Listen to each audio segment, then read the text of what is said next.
Potsy, Danhausen here, very nice, very evil, and we're welcoming you to the Potsy and Danhausen show. Yes. Correct? No, it's the Potsy and Tino show. No. Potsy and Danhausen show, and we pay my royalties. Absolutely. And like, subscribe, comment, and watch it. You better be watching it because we're already here, or be cast.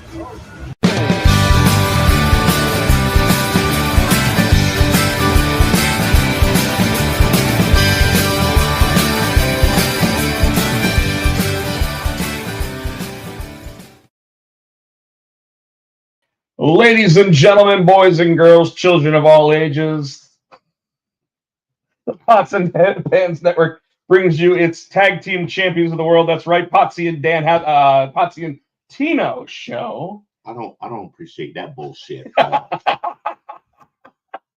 So, our theme song is always brought to you by Adam's House Cat. It's called The Rest, and the song is available on iTunes for 99 cents. Tino, you gotta admit, it was a welcome surprise to get a awesome new intro from our boy Danhausen, who just happened to be in the neighborhood this past weekend.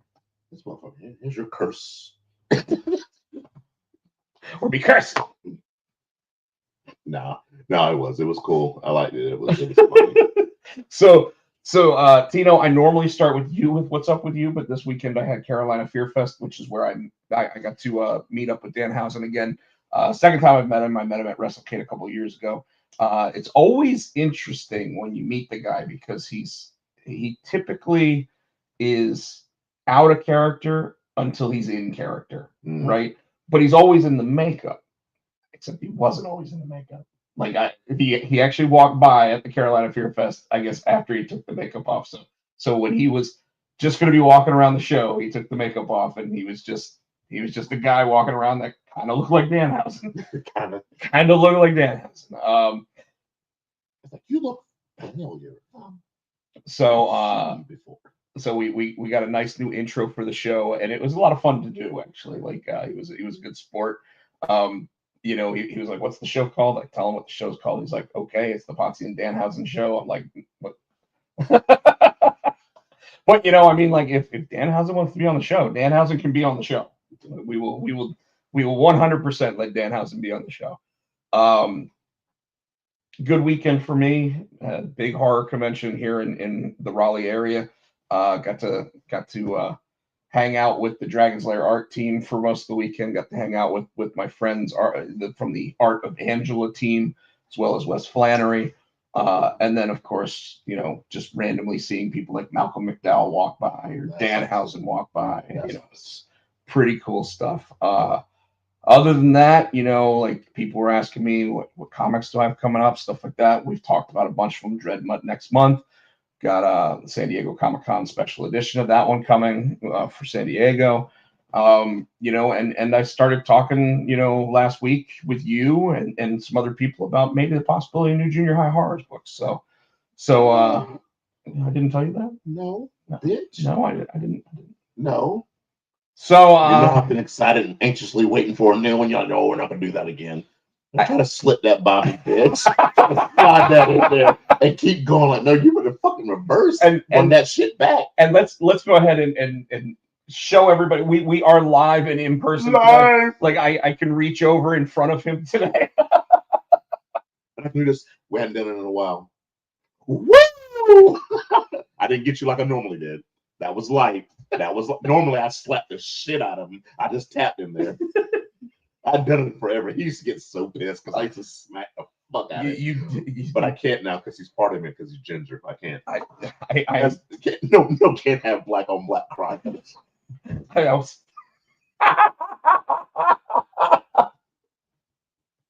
Yes, as we discussed last week, I'm sorry. I go black. You're gonna get us canceled now. I'm sorry. I forgot to turn the fan on when it's gonna get warm in here. It's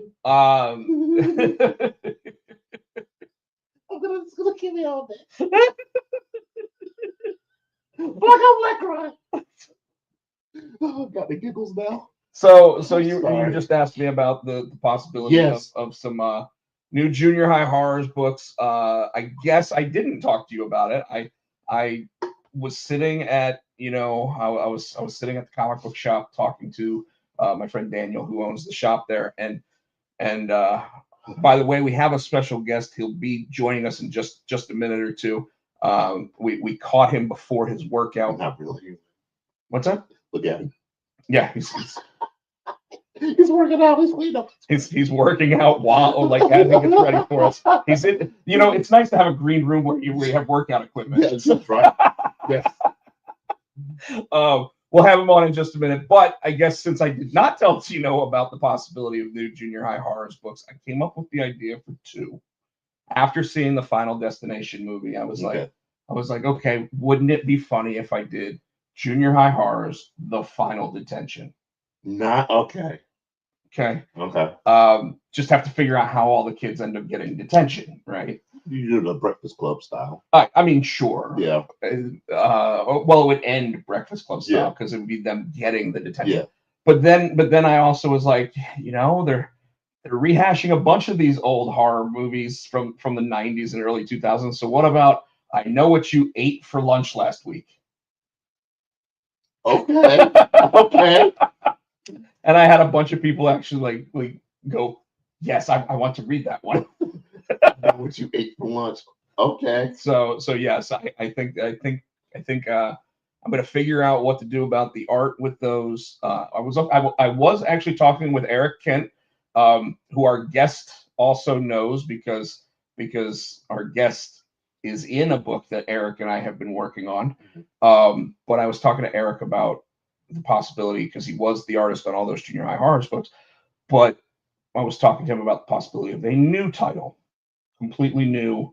That I may have talked to you a little bit. I don't want to go into that one on air, but it was the first time I talked to Eric in a while, and I guess that just made me start thinking about junior high horrors again. And before I knew it, had some ideas. So Tino, what's up with you, my friend? The only thing's really been up with me is this weekend again, showing my age. So Friday I chilled. Saturday I was up all day helping, Paulie's still getting his house ready to sell. And so this time we did 2 dump runs. We had to go to give a lot of shit away to Goodwill. So it packed everything in the back of this truck. Well, throwing the shit in the truck, taking the shit out. We had a grill. We had a bunch of wood. I mean, it was heavy shit. I hate going to the dump. And so, I mean, if I'd been there, it'd have taken him fucking forever. So we did that. Got home, grabbed a shower, went to the first of 2 barbecues that I went to this weekend. Went to one of Nicole's best friends from work. We just hung out with her and her boyfriend and a couple people. And then got up yesterday, just chilled all day pretty much. And then we went to our, Andy, and we just had our core group of friends that we've had forever, and just hung out. And I told you last night I drank a little too much, but it wasn't. But I didn't wake up. I didn't get sick, and I didn't wake up with hungover. So my plan was beer is very fatty. Yeah, and that's probably why I feel bloated today. But it was Corona. It was Corona Light, so maybe I could. But I was trying to buy the cans, right? So I wanted a 6-pack. Well, they didn't have 6-packs. It's like a 10-pack or a 12-pack. So I'm like, all right, I'll get that. And so Nicole had, her Blue Moon. I got her 6-pack. She didn't really drink that much. And I was sitting there talking to the guys and just being stupid, just drinking beer, and it's just going down like water. And next thing I know, I've drank that damn 10 of those 12 Coronas. And then I was telling you, he had the some expensive tequila. So I did a sipping glass of that, a couple sipping glasses of that. So I was feeling good. We were 2 minutes from home. I probably could have driven. I'm like, I don't want to risk it, especially with the cops. No, not this weekend. Yeah, so Nicole, she drank water and she got us home. But I tried to watch NXT, and I watched like the first match and then half of the second match, and then I woke up on the couch. So it was time to go to bed. So right before we have our special guest on, I do have a somber moment to talk about. We lost Norm from Cheers this past week, but unfortunately in the family, we lost my sister's dog Flynn. Oh, that racist dog that barked at me all the time. No, he barked. Because I'm part of the community. Every time I came to at your sister's house when you were living over there, I'm like, son of a, and will follow me barking and growling. I'm like, dude, I'm just going up the stairs, bitch. Like anytime we do the show back in the studio. He was like, Yeah, he'd be yeah. outside the door, like, I know you're in there. Yeah, he'd been battling a heart condition for probably 2 years, and I guess I went over there and he started barking at me. No, I'm kidding. It had nothing to do with me. It was just his time to go.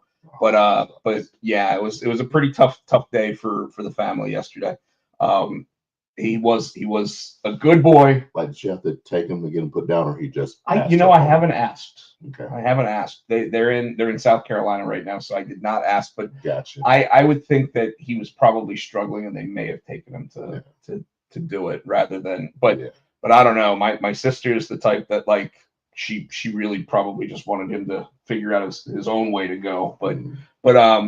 But yeah, so that was a pretty, I heard about it yesterday while I was at the convention and everything. So I resent the image that I had drawn of him just a couple months ago, because we knew that he was getting close. Yeah. But so anyways, and real quick, I got a show Friday. Okay. Woody's Morris. That's it. I just want to go ahead and make sure we have time for Sean. I may show up at that one. Whatever. So we're gonna bring our guest on. Yay. while he's in workout mode, and I just want to go ahead and say your Alpha Underground champion. Dax Hardwood. No. No. Oh, he just called you What's Dax up, Hardwood. boys? It was funny because he showed me the picture where he shaved the beard. He's like, he looks like Dax Hardwood. And I'm like, no, he doesn't. And I looked, I'm like, oh shit. Dax the X. But congratulations, man. Well deserved that title, man. It's good to see you with a title on your shoulder. Absolutely, us champs. Oh, we there gotta he goes. we gotta hang out together. You know how it is. And you gotta Yeah. have a title match. And No, but he knows I'll referee one of his matches if he needs one in the Absolutely. corner. So how you been, sir? It's been a long time. Man, it has, man. I'm doing great, man. You're looking great, dude. Looking great. Doing what I do, last time we had you on the show, you said you might have turned that corner and not been in the road for championships. Yeah, so what happened? Life. I don't know. I just show up, do my job, and get rewarded. It's the best way I can put it. They were trying to decide who to put the inaugural Alpha Underground Championship on.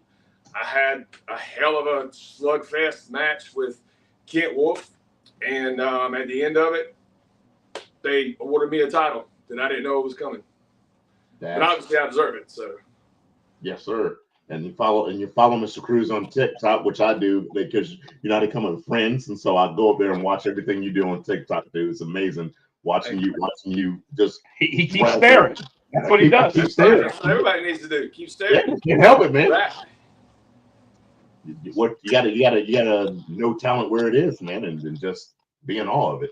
It's been a long time coming. I think it's totally well deserved, earned as well. Let's not just say deserved, because you earned it. You put in the work. You're putting in the work right now. Absolutely. Listen. Hey, bro, getting to the top of the mountain is one thing. Staying up there, that's what it takes. That part. So when's your first title defense? Already had it. You already had it?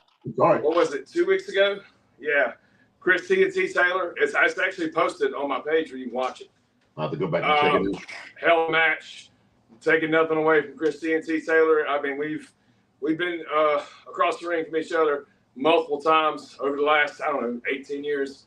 Every time, man, he's a tough guy. Like, I was glad that they gave me him for the first title defense because, I want to go after the biggest, baddest dude in the yard and prove why I deserve it. And even on top of that, they put the stipulation on this title where they took away the champion's advantage. So if at any time while I'm champion, I get counted out or disqualified, the title changes hands. Wow. Yep. I am a fan of the champion's advantage, but that just goes to show the resolve that someone like you really has, that you're still willing to compete even with those stipulations cut out of the whole thing. Well, I love a challenge. Absolutely. I mean, and it's funny because when it was announced, man, oh, there was so many comments and people laughing, and oh, you're gonna lose the title, the first defense, because all you do is cheat. All you do is cheat to win. Blah blah blah. My inbox was full of crap, so I was like, okay, once again, keep staring, watch my title defense, and you'll see. I mean, the best bad guys in the industry are always good wrestlers. Well, you have to be. I mean, the marquee still says wrestling, right? Yeah. Yes, sir. So what you got coming up? Oh man, I wish I could talk about a lot of stuff that I got coming up, but unfortunately, the majority of it hasn't been announced. But when it is, man, I'll just say this: I'm blessed at my age to still be doing what I'm doing at the level that I'm doing it on. I will say this: Alpha Underground. What's that date? Is that June 16th? no June 16th? No, June 21st. Sorry. We are looking at my next title defense against a former ROH wrestler. So that's all I can say about that right now. Somebody that I've known for a while, never had a one-on-one match with him. I was just getting ready to ask, is this someone that you have history with? We have history, but never one-on-one. So where's that taking place? It's going to be in Burlington, North Carolina at the Lucha Dome. Okay. Yep. I may have to sneak away from Charlotte because that weekend I'll be at Heroes Con, but might have to sneak back, halfway back home to go check you out in Burlington. Definitely. It's a match I've wanted for a long time. So, it's a match not only because it's somebody that, I'm not afraid to say that I've always looked up to and respected, and I've known pretty much since I stepped foot in the wrestling business. And it's also somebody that I want to prove myself against. Wow, that's just running my mind now, trying to figure out who it could be. That's I'm and then when is it? The June 14th, the week before that, man. So I'm going to Kentucky to a new company. Their first show, Kentucky Championship Wrestling. Super excited about that. I know who my opponent is. I can't say anything right now until it's being announced. But this is also somebody that I've been wanting to get in the ring and test myself against for a couple years at least. So excited about that one. Man, I'm going to Pennsylvania in July, probably twice this year, maybe. We've had some talk about going overseas possibly by the end of the year. Wow. Fingers crossed, Germany, England. I don't know if you guys have been following. I got a new tag partner, a guy named Chris Gage, the Highwayman. Let me tell you something. This kid, and I say kid, and I don't mean it in a derogatory way, but he's 20 years old. He's been wrestling 6 months. Looks amazing. He was trained in Florida at Flatbacks, which of course is Tyler Breeze and Sean Spears. Yeah. So the kid knows his stuff. We're putting together a tag team called Highway Run, which is kind of what the mustache is about. We got a little video we put together. We'll be releasing here maybe in the next week or so. But it's going to be a lot of fun. I think a lot of people are going to enjoy it. We're a hell of a team together. We haven't tagged together yet. We've been doing a little training, and we got our hands on old J.R. Miller at the last Alpha Underground show. Put quite a beating on him, so I heard he's going to be out for a while. Boo-hoo. But, whatever. Of course, I've been hearing all the talk. When he comes back, he's, I got a target on my back, and he's coming after this. That's fine. I told him after we beat him up in the ring, don't come back. Stay home with your family. Because if you come back, we're going to finish the job that we started. Yeah. I mean, it's one thing to just say it. We obviously know that you can back it up. You mentioned something about video packages. You know what I realized, Tino? We just opened our show with a new Danhausen video. Yeah, we did. But we don't have a Keep Staring Sean Cruz video to open up the show, especially with that nice, awesome belt that he's got there. I think that. First of all, it's a title or a championship. A belt holds up your pants. Don't disrespect it like that. You know better. You're right. Don't disrespect it like that. I'm serious. Nope. Well, I mean, we're talking money. Because, I don't do. Hey, you're good at something, you don't do it for free. I'm very good at talking, and I'm very good at backing up what I say. So if you want me to talk, let's talk money. Obviously not on air because that's, uncouth, but we'll talk afterwards. But yeah, we 100%. 100%. So, are you doing WrestleCade this year? Is this anything that? That's the plan. I mean, it was the plan last year, and didn't end up having a table, but I did end up helping out a good friend of mine, Bambi Weevil with Masters of Ring Entertainment. We helped her with Shane Douglas and Victoria Crawford and Francine all weekend. So it was great. It was great seeing people that, I don't get to see a lot because I don't really go out that far west in Carolina most of the time. Plan is for Highway Run to have a table there. Being on the card would be amazing, but that's not up to me. Sure, absolutely. Last question I have for you. You mentioned that you're going to be in Pennsylvania wrestling. You're wrestling in Kentucky now. Do you need like a license in each of those states to actually do that? Some you do. Like right now, I'm licensed in Virginia, South Carolina, and Kentucky. Pennsylvania, I think you do, but it's a couple months off, so I still got to work on getting that one. Carolina, unfortunately, you don't. I wish you did, because I think that would fix a lot of the problems we have in this state, but I'm not going to get into that. We're at Tennessee, you don't. West Virginia, you don't. And Alabama, you do, I think, because I went and wrestled there once and I had to get a license. Yeah, I mean, it varies from state to state. I just came up with another question. And like everyone has ideal opponents that they would love to go against. And I don't think we've ever talked to you about if you had like 5 dream opponents, and it could be any Fed, any alliance, anything that's going on. Who would you say are the 5 people that you would absolutely 100% want to get in the ring with? 5. That's tough, man. Because like I used to say I want everybody, but then I learned the hard way when you get in the ring with people that don't know what they're doing, you end up with a torn AC joint, which is what I've had for close to a year now. Doesn't hurt. It's just not pretty. So I don't say that anymore. I say if you're trained and you're responsible and you take this business and this sport as seriously as I do, let's go. Right off the top of my head, there's a guy named Richard Holiday. He has been making a lot of waves recently in the indies. I like his style. I like what he does. I like what he does on social. We've actually had, I should say my camp and his camp have had some talks about possibly doing a match in the future. That would be cool. My good buddy AJ Kazana.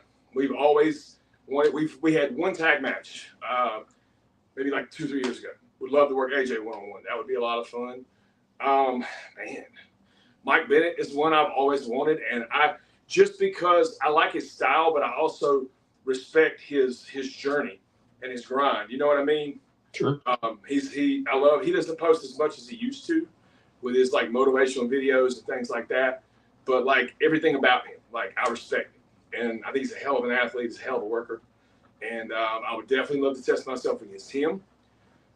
Other than that, I mean, of course, any of the guys that are in WWE, because it's the top. It's where you want to be. People say they want to about AEW, TNA. I mean, hey, whatever flavor ice cream you like, that's fine. But you can't sit here and tell me that WWE is still not number one. Production value, storylines, revenue, that's where you want to be. That's who you want to be in the ring with. And honestly, man, just anybody at this point that can bring out the best in me. Excellent. Somebody that I can test myself against. Like it. I don't care if they're 2 years in. I don't care if they're 5 years in. Like Fodder, for instance.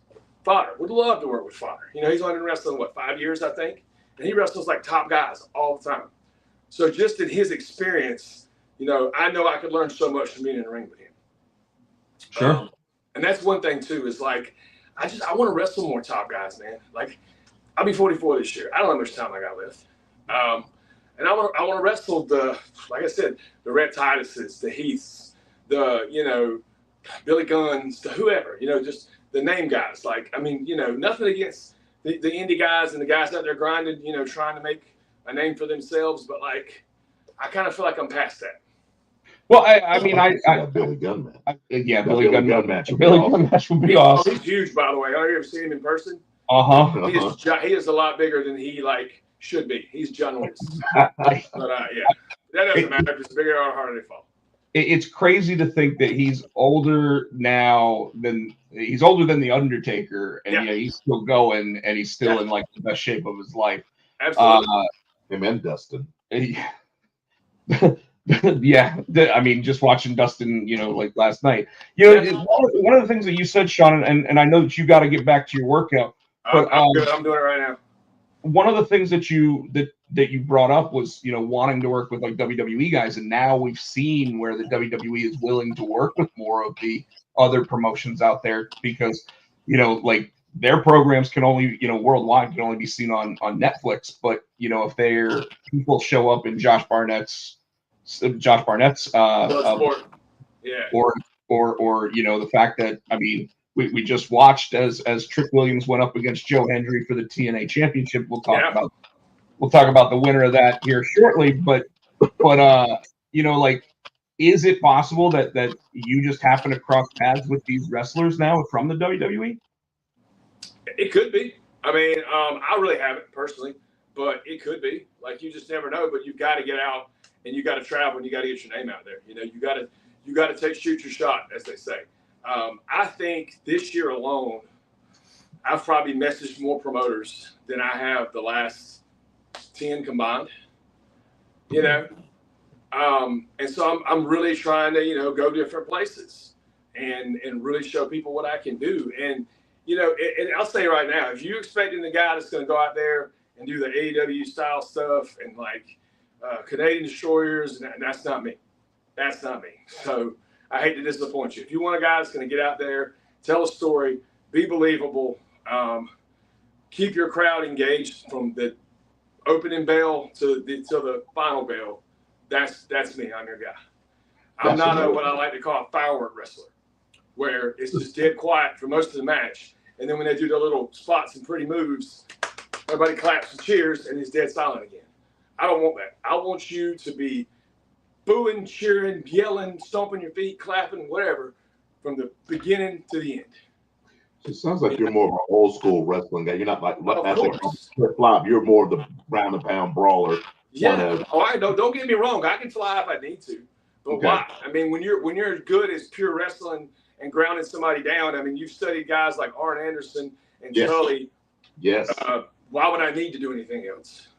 It worked for them. It'll work now, and it does work now. Case in point. That's the style. I talk to Rob all the time. That's the style because I grew up in the Carolinas. I grew up watching Arn and Tully. As I said before, my favorite wrestlers, Dusty. I like all those old school kind of guys. The new school guys are okay now, but I'm not big into like you said, the flip fly. I do respect some luchador stuff, but I'm more of your style, more like an FTR, more of that four horsemen, like you were saying. Yeah, I mean, it's like, and it's funny to me too. Is like I hear people, even the indie guys, talking about like Jey Uso, about he's this or he doesn't deserve that or he can't wrestle. Brother, let me tell you, when he comes out and the place goes nuts and everybody's eating in the end, they do that shot where they pull back and everybody's eating.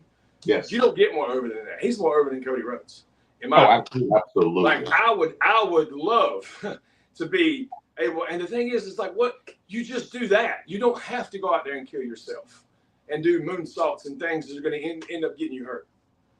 Like Austin was a key example of that. When he was Stunning Steve Austin, man, he could get down. Him and Brian Pillman, they were great. They were a great tag team, flying around, all that stuff. He became Stone Cold. He didn't have to, It's like, do you want to be known as the greatest wrestler in the world, the technical wrestler, or do you want to go make $1 million? Just like Will Ospreay. I like watching him. He's exciting, but he made a statement that he was better than like most of the WWE roster, could run circles around him in the wrestling ring. I'm sure you could, but you're never going to make as much money as those guys. I'm sorry, you're not. In AEW, anywhere. Yeah, your downside guarantee could be great, but it doesn't mean you're getting the merch sales or you're selling out, 50,000 seat arenas all across the world. You might be able to do it in England once, but you like seeing it over and over again. Yeah, and you're also putting yourself at risk for it's higher risk for not as much reward in a lot of cases. Even Dominic Mysterio came out and was like, I don't do a moonsault every match. I might do it 1 out of 10 times. He said, because if you do it every time, they're going to expect it. Yep. But if you do it that 1 out of 10, they're like, oh, wow, he pulled it out. Did you see that? Yeah. And he's in WWE, the current WWE product. And he's smart enough to know that. You know, Well, guys like Logan Paul. A lot of people hate on Logan Paul. I think he's incredible. I really do. Oh, yeah. A lot more eyes on the product. And on top of that, he's a hell of a heel. God, he's the guy like you love to hate. When you see him come out there and he's doing the whole humble thing, where it's obvious that like he thinks he's really being humble, but he's being such a douchebag. Yes. It's so good. It's different. Yeah. I mean, it's that reverse psychology to like the nth degree. You know, like to himself, he probably is a babyface. Maybe, yeah. You Well, know, like you say, the villain is the hero of his own story. absolutely. Because, and I think that's the key to a villain or a heel is they believe what they're saying, right? And from their point of view, the story they're telling is true. And in reality, part of it is true, right? And it's the way they spin it. Well, I was in a locker room recently. I can't remember where it was, but I heard some guys talking about if they come out as a heel and the crowd starts cheering them, they'll be like, "Shut up! Don't cheer for me." And I'm like, "Why would you do that? Why would you do that? First of all, they pay their money. They get to do what they want to do. It's my job to tell them, to spoon feed them, and show them what you're supposed to do. Because to me, as a heel, you want the cheers and the adulation, but you're mad because you don't get it. And you don't understand why this guy over here gets it and you don't. So now you're going to take it out on him, and it's the crowd's fault for not cheering for you. So no, you don't want them to not cheer for you. That's the dumbest thing I've ever heard. You still want a reaction. Yeah. Which, like I said, so when Dom used to come out, they didn't do it as much anymore. But when Dom went like this, you couldn't hear him. You couldn't, and that was magic. That was magic. No, it was. And so, you know, I've read stories where they say they pipe in booze or whatever to the loudspeakers, and it's not really the crowd. Either way, it's still the visual. It's like, man, these people hate this guy.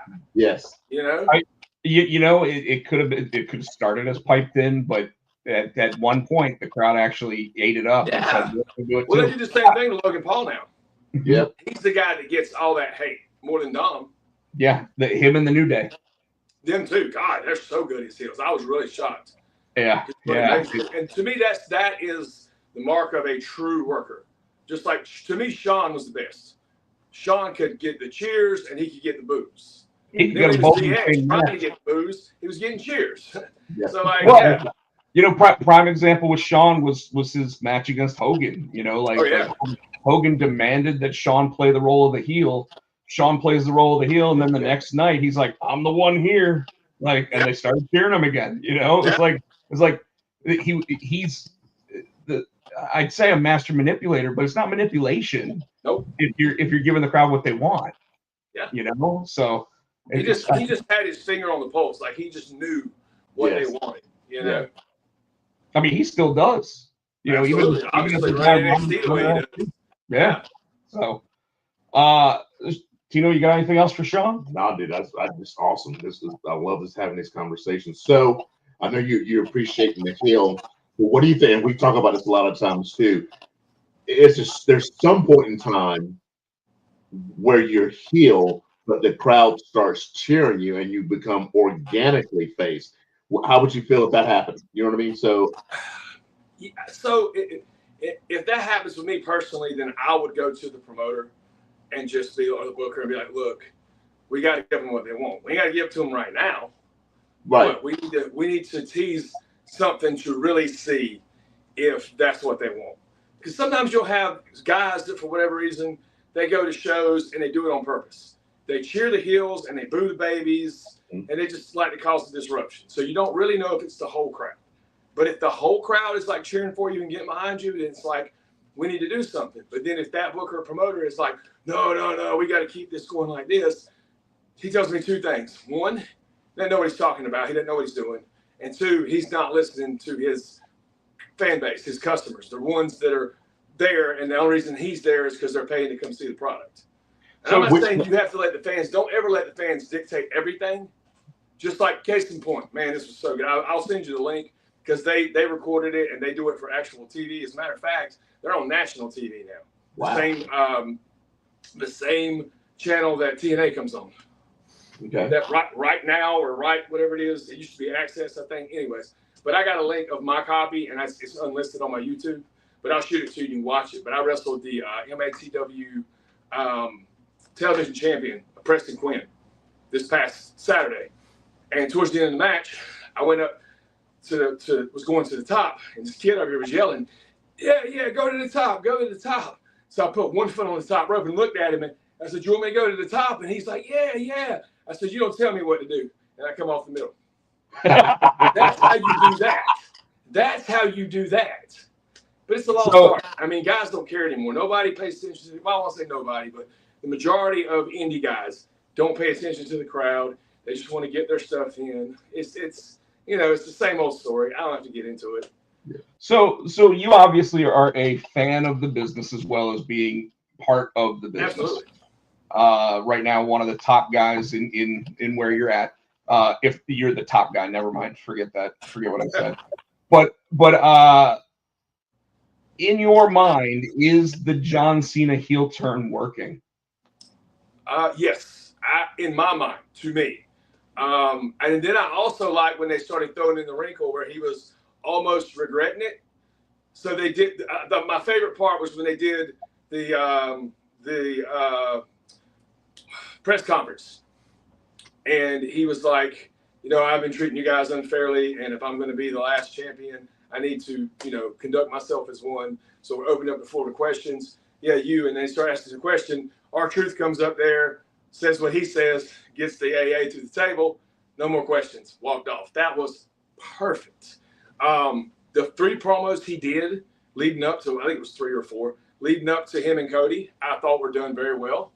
And I even put it on Facebook. And I think it's one of the most shared posts I ever had. That if you don't understand, everybody was talking about how bad the match with Cody and John Cena was. What a letdown it was for this big WrestleMania main event. And I was like, good, because that is exactly what John Cena told you was going to happen. Yep. I am going to ruin wrestling for everybody. You get nothing. You get no new music. You get no new gear. You get nothing. He wants you to be mad. He wants you to be talking shit about his matches. The one with him and Orton, people were talking about that. That's one of my favorite matches I've seen in WWE in years. It was so good, the way they told the story. And everybody watching this is going, oh, you're just a WWE fan. No, it ain't that. I'm a fan of good wrestling and good storytelling. Good emotion. Well, I was telling Tino a couple weeks ago that I felt like the John Cena heel turn and him holding the championship is almost the same story as John Moxley and AEW. John Moxley's holding that championship hostage at this point. He's always got interference causing the ends of his matches. He's not doing it to make you happy. He's doing it because you're not worthy of what he's capable of giving you. Well, in a way, then yeah, it is the same. I honestly don't follow AEW, but in a way, yeah, it is the same. But I think the fact that it's John Cena doing it, and I'm telling you, the words that he used and the way he said what he said in a lot of those promos when they were over in Europe was just so good. And the way he had the crowd eating out of his hand, and they would start chanting something, and on the fly he'd say, see, that right there. That's exactly what I'm talking about. That's why you guys don't deserve me anymore. That's why, he was just great at what he did. And then, of course, the fact that he had no problem getting laid out by Cody and Randy leading up to both their matches. I think what they're doing is great with him. I really do. Touches they've got on him, like everything goes black, and you just have John Cena in white letters. He doesn't have all the. You get nothing. You get no fancy nothing. That's what he told you. Yeah. So you can't get mad for him giving you exactly what he said he was going to do. Yep. I'm going to ruin wrestling for everybody. Now let's say you're Triple H, and you're coming up to the final 5-6 appearances of John Cena. Is he still the heel at that point, or over the next 20 appearances that he's supposed to make, do you throw more of those little wrinkles in there so that you can turn him babyface by the time he actually goes home? Man, I've thought about that. I don't know. I think you could go either way with it.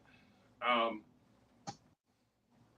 kind of feel like if he started as a heel, he needs to finish it that way. But then again, which technically he started his career as a baby, and he turned heel really quick when they did the whole thugonomics thing. He was heel for a while. Then he started doing the never give up stuff. And of course, he's uber baby. Basically, this generation's Hogan. That's what he is. Yeah.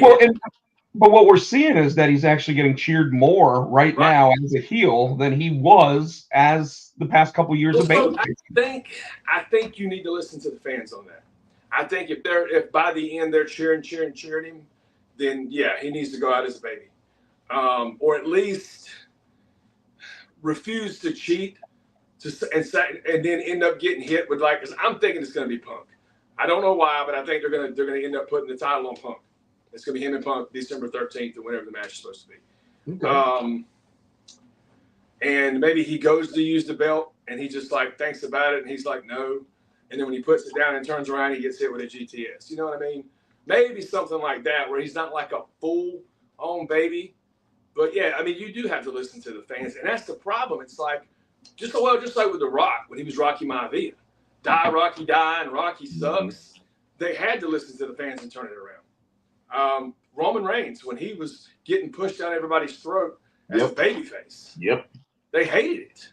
Yeah. And then he went on arguably one of the greatest heel runs of all time. Now that he's come back and he's a baby again, he's still Roman Reigns, though. You know what I mean? He's his own kind of turn. Yeah. And that was what I was saying. That's why my question I did want to ask you too. So going back to being the heel and listening to the crowd, right? So a lot of the times when heels turn face, a la Stone Cold, right? Or The Rock, they don't necessarily change what they're doing. They still might have some heelish tendencies, but the crowd's still cheering them, right? So what do you think about that? Well, I think you can be an aggressive babyface. If you're a heel and you want to kind of keep that, I mean, that's what Austin did. He was an aggressive babyface. Taker was the same way, especially when it was him and Kane, Brothers of Destruction. Right, it was just depending on who they beat up. Now, when he was doing the whole ministry thing and putting people on, crosses or whatever, that was full on evil.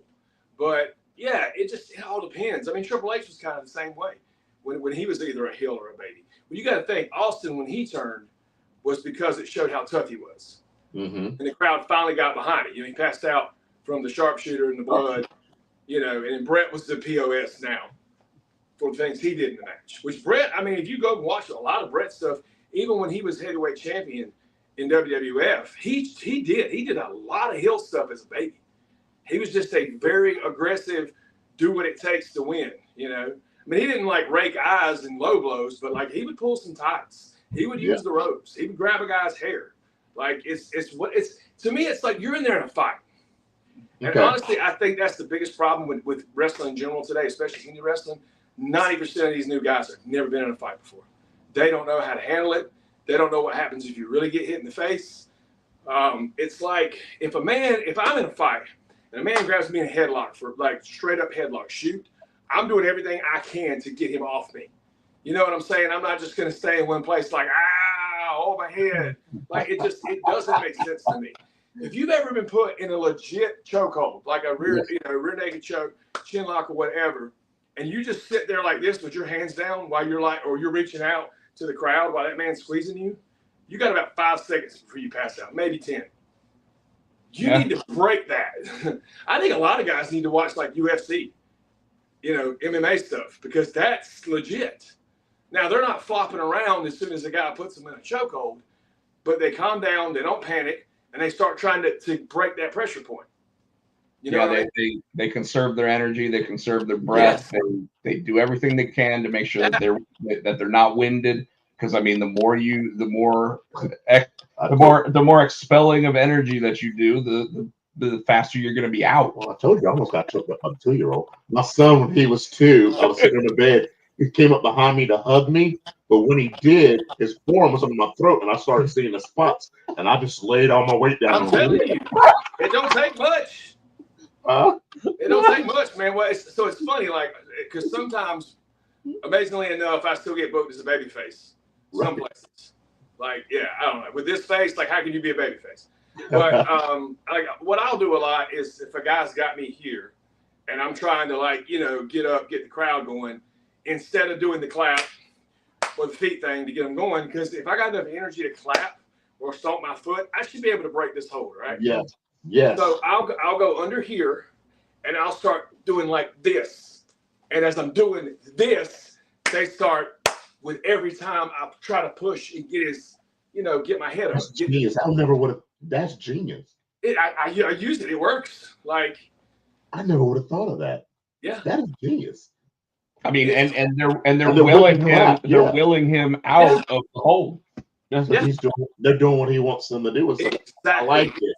It's wrestling is you hear the word psychology, but what it really is at the end of the day is human psychology. If you know human psychology, a call and response, or if I'm talking to you and I ask you a question and I start nodding my head like this, your first instinct is going to say yes to whatever I just said, and you might even be doing this when you're saying it. It's human psychology, right? Mm-hmm. So if you get that part of it and you understand how the human brain works and how you can get people to react a certain way, it's not as hard as people make it out to be. And the biggest problem too is like with this new style with the AW and all the spots are called obviously, and they're just going through it like a gymnastics routine. They're not listening to the crowd. They're not reacting. When I get out there and I'm able to just get my hands on a guy and push him into a corner and whatever, and I hear somebody say something, I can punch the guy in the face, go talk my crap to this person over here. You're next. Like I asked some little girl Saturday night. I put the dude on the middle rope, and she was like reaching out, and he was reaching out to her, and I was like, "Yeah, reach out to him," and I like punched him in the back of the head. I looked at her, I was like, "You're gonna be next." Like she put her head down like this. It was so funny, man. Like that's what people want, That's all. Yeah, you want to be part of. You want to be part of the show. I'll be on shows with guys, and they'll go out and they'll be like, they'll come to the back after the match. Man, this is a weird crowd tonight. Like I don't know, they ain't reacting to nothing. And I'll go out after them with whoever I'm in the ring with, and we get a reaction. And I'll come through the back, and I'll be like, man, that crowd's hot tonight.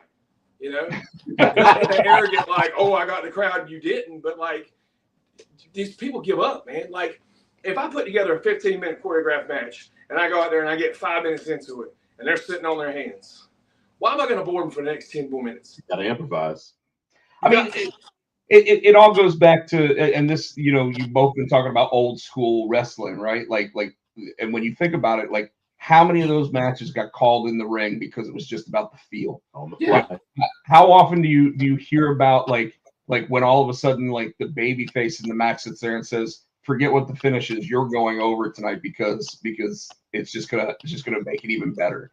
Now, obviously, when you get to like WWE or AEW or whatever, you can't cross the boss on that stuff because you're getting fired if you do. Oh, of course. But on some of these indie shows, it's like and I bet you, knowing some of these promoters, you can pretty much sit there and say, "Hey, we felt that it was different out there. We felt it was going to get you a better reaction for the rest of the night.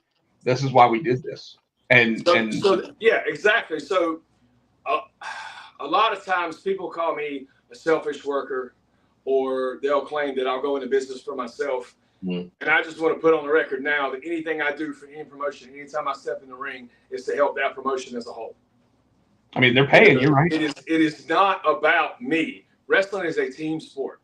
That's just like if you work a match with a guy and he goes out and blows 3 or 4 spots in the match. You get to the back and you're frustrated. Promoter asks you what happened, or your buddies ask you what happened, and you just start throwing him under the bus. That's horrible. That's so unprofessional. Whether it was his fault or not, even if things start going wrong, you still find a way to cover it. It's like, hey, listen, that didn't go like we wanted it to. If it's the first time we ever been in a ring with each other, no chemistry, whatever. Hey, that's something to build on. That's what I always tell guys. Hey, we got something to build on for the next one. We got to work on it. Absolutely. Don't hang your head. Don't, just take it as a learning experience and move on. We either win or we learn. We don't lose. There you go. I like it. So Sean, we know that you can't really talk about some of these upcoming matches. Do you have like a list of places you'll be, even if you don't know the matches yet? Yeah, Tabby's breaking out the calendar right now because mine's on my phone. Let's see. I know a personal, and I call it bragging, call it what you want, but I am taking a band off my personal bucket list this Saturday. We're going to Charlotte to see Metallica. Hey, there you go. I'm so excited about it. Metallica, Pantera, and I also heard Suicidal Tendencies is going to be there. Oh, So then we were going to go see Teddy Swims last week during the week, and it got rained out, so it got rescheduled to Sunday. So we got Metallica on Saturday, Teddy Swims on Sunday. nice. So we're having a week off of wrestling and just enjoying. You know, we've been together almost 2 years. We're getting married in April, and we're just going to have some good fun us time. And Well, that's after that, I think my next one's what, June 5th? June 5th, CWA. So June 5th, I'll be at CWA. I don't know if you've heard of these guys. It's actually PWF, Premier Wrestling Federation, Colby and Steve Carino's place. Sure, yeah. So they have their trainees, and I'm telling you, man, I've been in the ring with a lot of trainees, and these guys learn probably faster than anybody I've ever been in the ring with. I mean, look at the training they have, of course. Sure. But so the first Thursday of every month, they have what they call Generation Premier, which is it's their own show, and it's with the trainees, and then some of us vets go down there too and work with them, and it's just a lot of fun, man. It's one of those things that reminds me why I got into wrestling in the first place, and to try to help to leave wrestling better than I found it. You know what I mean? Absolutely. So I've got that coming up, and then June 14th is Kentucky, and man, when that match gets announced, oh, I can't wait to see my inbox. So Well, even if you can't make it on the show to tell us about it directly, send me a message so that way we can promote it. Look at that! Look at that! That's why I'm just saying, quick. Make sure you send us a message. We will put it out there into the world for you. Absolutely. Well, you know, I mean, because this is literally, I'm a professional wrestler. I don't have a shoot job. This is all I do: is eat right, work out, and wrestle. So I'm available pretty much any Monday night you guys need me. But yeah, so we got that, and then 21st is Alpha. 21st is Alpha Underground. Like I said, we don't have an opponent nailed down yet. We have somebody in mind who's a former ROH. Believe he was a champion, maybe a tag champion at one time. But he's also still involved with wrestling, like at a high level. So I'll leave it at that. 28th is the Super Local Salemburg show. Yeah, so 28th, I don't even know what they call it, but it's in like Salemburg, Roseboro area. It's a guy named The Chef, I think, is the promoter. I don't know. But I got booked on that one. I have no idea who my opponent is. Fairly local, so I'm not too mad about it. What about July? 19th is Alpha. 19th is Alpha Underground again, where I will still be the champ because I ain't losing it no time soon. And then 26th is Pennsylvania. 26th is Pennsylvania. We're going up there for Asylum Pro Wrestling. They're doing this like campground show where they have like kids out there at the camps, like 300-400 kids. So that's gonna be my first time up there. That'll be fun. And then I guess that's pretty much it. Till August 9th is Kentucky again. then August 9th, we're back in Kentucky for Kentucky Championship Wrestling. So, and that's gonna be if we can get what they're trying to put together for that one's going to be huge too. So I'm just a lot going on, man. And I'm always taking dates too. So like if any of my open dates, somebody hits me up, I'm always ready to travel. I got my boots. I'll go, for the right price. Travel. All right. Well, Sean, like I said, like you obviously are a man that can do two things at one time. I can multitask. We're gonna do our weekly rundown of the other wrestling shows that we've watched this week. So we will let you get back to doing what you got to do, sir. If you got a message that you want to put out there into the world, go ahead. Here's your minute. Man, all I can say is the biggest difference between now and probably the last 2 or 3 years ago was I have just found my peace. It definitely started with my fiance. But it's not even just that. Like I've had some situations happen in the last 2 or 3 weeks that in the past I would have reacted much differently to. But I've literally gotten to this point in my life, and I don't know if it's old age, wisdom, whatever, but I basically, if it's not for me, then it's not for me. There's an opportunity that comes up, and I'd like to do this. It doesn't happen. It doesn't happen. It's not the end of the world, right? If it happened for a while and all of a sudden it's taken away from me, well, it was an experience. I enjoyed it. I learned from it. Like I said the other day in one of my posts, if one or more door closes, nail them shut and move on, because I promise you, more doors will open. Yes, sir. And that's don't. I mean, it sounds like never give up. John Cena, but that's not even it. Just don't lose hope, man. I know sometimes it gets really, really dark. And I've had some really dark times in my probably the last 4 or 5 years. Not in the last 2 years, thank God. It's been amazing. But you'll get through it. This too shall pass. And this too shall pass. I was talking with a friend of mine about this the other day. It's not just negative, it's also positive. You've got to remember to stay even keel. Because if something really bad happens to you, okay, something good's around the corner, right? But if something really good happens to you, you can't ride that high and just think you're invincible, because eventually the bottom's going to fall out. Something's going to happen. And if you're prepared and you're kind of in the middle, you don't have as far to fall. You get what I'm saying? Yes. Absolutely. So just try to stay even keel. Just I know with you, Potsy, with the comic book world, how fickle that is. You get a project and then it gets canceled, and then this happens, and then this is about to happen, and it's like, oh no, it got delayed. Yeah, you just have to. With me, I call it like with baseball. If you're a pitcher, you got to have that short-term memory where if you give a home run up, you can't just be like, oh, God, I'm going to throw home run balls the rest of the game. No, you shake it off and you go out there and you strike the next guy out. Yeah, everybody but the Carolina Hurricanes goalies, apparently. Yeah. Right, yeah, right.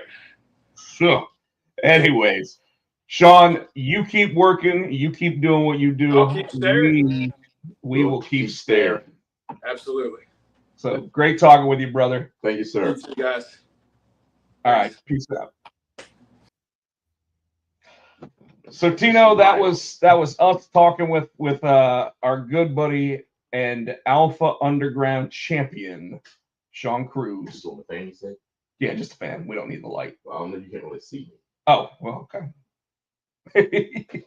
Maybe that was on purpose. No, I'm kidding. I know I'm not down Danhausen, but shit. That to me like that, bitch. Actually, it's just because there's so much like natural light coming in right behind you. Yeah, and it's like there's like you see it's like a shadow. You can't really see my face. So do this too. That might help. Working.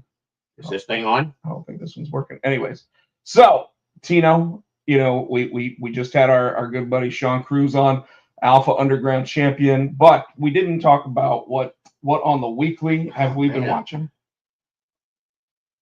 The Last of Us just finished up. Yeah, I hadn't started that. I don't even know, but I've been working on. I don't even know what the hell I've been watching. Nothing really, because everything's gone now. So I need to start finding stuff. So now that I'm starting to catch up on stuff, I think I told you I binged watched Echo, which is pretty decent. I'm like, dude, I wish they had another season because some of that stuff was unanswered. I think I'm gonna start. Was it the Jessica Jones one? Okay, I'll start that. But I do need to watch The Last of Us. I need to get on there. Go ahead and watch that too. They did with Jessica Jones and both Luke Cage and Iron Fist. Apparently, all of those actors will be back for Daredevil Born Again season 2. Okay. So you probably do have to catch up before that. Sean Cruz, thank you so much for joining us for that update with you. Tino, what show do you want to talk about first? I guess we'll go in order. I guess. So I guess we're going to do Saturday night's main event first, or do you want to do all of the shows that led up to things? No, yeah, we'll do Saturday night's main event. Okay, so you know what? I don't think I've got a Saturday night's main event banner, so we'll go ahead and we'll make one. Well, the show started, if I remember correctly, with shoot, I don't remember. Oh, with the Seth Rollins and Braun Breaker versus CM Punk and Sami Zayn match. Okay. We both thought that this match was going to end with Sami Zayn turning on CM Punk. Yes. And it did not happen. I was surprised. We got a new member to what we are personally calling the New Dangerous Alliance. I'm waiting to see So if they. the NDA. I want to see if they add Becky. They very well could. Maybe they've got someone else in mind if they want to add a female to it. Like maybe the newest member of the Raw roster, maybe a Roxanne Perez. Yeah, no, Becky makes the most sense. But if you notice, it's Seth Rollins now having a bunch of what we would consider the younger guys on the roster, right? So and that makes sense, so they can have him kind of mentoring almost. So you know what it reminds me of right now is if it's like a new evolution. and I could actually see them Evolution is a mystery. I could even see them calling it a new evolution. I don't What know I Triple H didn't would. like about this, They don't have a Bleacher Report version. Sorry. what I didn't like about this was that they just used Seth Rollins' music. Well, probably because it's so new. I'm sure they'll come up with. Well, but him and Braun Breaker have been going together for like 3 or 4 weeks I now. mean, yeah, sometimes it takes time. I'm sure they'll come up with something. If it was Triple H going from being the Game to one Evolution, he'd be on the phone with Lemmy today, and they'd have that music tomorrow. Well, it'd be kind of hard since Lemmy's dead. Well, obviously, talking 20 years ago, but the King of Kings, like when he wanted to change his music, like he got it like that. I don't know. Lemmy can do. I wonder if his mole's still available. His Aaron Neville. Yeah. So Big Bronson Reed is back. But I mean, you and I always used to say that. Yeah, it wasn't really Lemmy It wasn't singing. Lemmy, It was the mole. Rest in peace. It was the Quado from Total Recall. Oh, God. So Big Bronson Reed is the new member. Which I told you I didn't mix. Because when he went out, he was part of the new bloodline with Solo, right? So we figured he'd come back. I figured he'd come back, form a tag team with I hate that Jeff Cobb, and form a tag team with them. I was thinking though that it's possible that when he was with the new bloodline, it was like as a merc, as a mercenary for hire, for that one. I mean, he fit. Don't get me wrong. He looks Samoan. He might as well be Samoan. But we also said though. Well, I said when he got here, it doesn't make sense for him to be part of the Seth thing because one of the last things we remember is him giving Seth the tsunami 6 times and taking Seth out. Well, so I'll sell it to you on that. Seth doesn't want that again. Can't beat him, join him. I mean, that'd be black on black crime. Oh, Seth's not ginger. No, but Becky is. But see, there you go. But no, it's. Would that make them interracial? Jesus, I guess so. I guess. Is it natural? Is it natural red? Becky is a natural red, but she makes. But it's definitely orange now. Yeah, she does it. I mean, she's Irish. She's naturally red. She is Irish. Yeah. So. Sorry, folks. I'm just on a kick today. I'm sorry. Don't mind me. He's been a little chippy Punchy today. A little punchy and chippy the entire. You know what I think it is? I think it's you're off on a Monday and you're enjoying it. Yes, I think that. And we actually get to do this shit live. That's another thing. So, folks, and just I'm gonna go off real quick on a tangent. It's to me, all our shows are fucking fire. I think, but to me, to be able to sit next to my best friend and do this and be able to interact with each other. It makes it better. So yeah, I think that's part of it too. It's cool to be able just to be side by side live doing this together. There is definitely a difference in the riffing on each other. And in fact, I mentioned to him earlier today that the last show that we ever did just as a podcast on iTunes and Android and all that stuff, Spotify, whatever. I don't even remember what iTunes. We were on all of them. Oh, damn. Like at one point, but the last one that we actually uploaded as just a audio file was November of 2018. So we have been doing live either in person or over YouTube together on camera for 7 years. I didn't even feel like that. Because I mean, even during the pandemic, you were still coming over. I was going over here, but but yeah. So 7 years doing video is pretty crazy. Yeah. On top of that though, like it's always better when we're in the same room because little things like there might be a lag in the video or whatever, so it's like you gotta wait for the other part. Here, he's getting ready to stop talking, I start talking, so but always a fun time. So yeah, it has been. It's nice to get to do this. I was like, are you coming over for the pay-per-views last night? And he's like, no. I already had plans, but I was like, dude, we could watch it the next day. So I already knew, like, last night I'm like, I want to get here at a decent time so we could watch NXT and then do this because I got to leave here because We got dinner plans, but I wanted to make sure we did a show A, and B, I was like, well, I'm off work, even better, so we can do it early, so we don't have to worry about staying up late, and we get to hang out. And you know what it really was. He thought Danhausen was here at my place. Yeah, that's still bullshit. Curse Danhausen. Anyways, back to Saturday night's main event. Second matchup was Zelina Vega versus Chelsea Green. I don't even remember this match being announced, but I did not get to see SmackDown this week, so it was probably a late edition.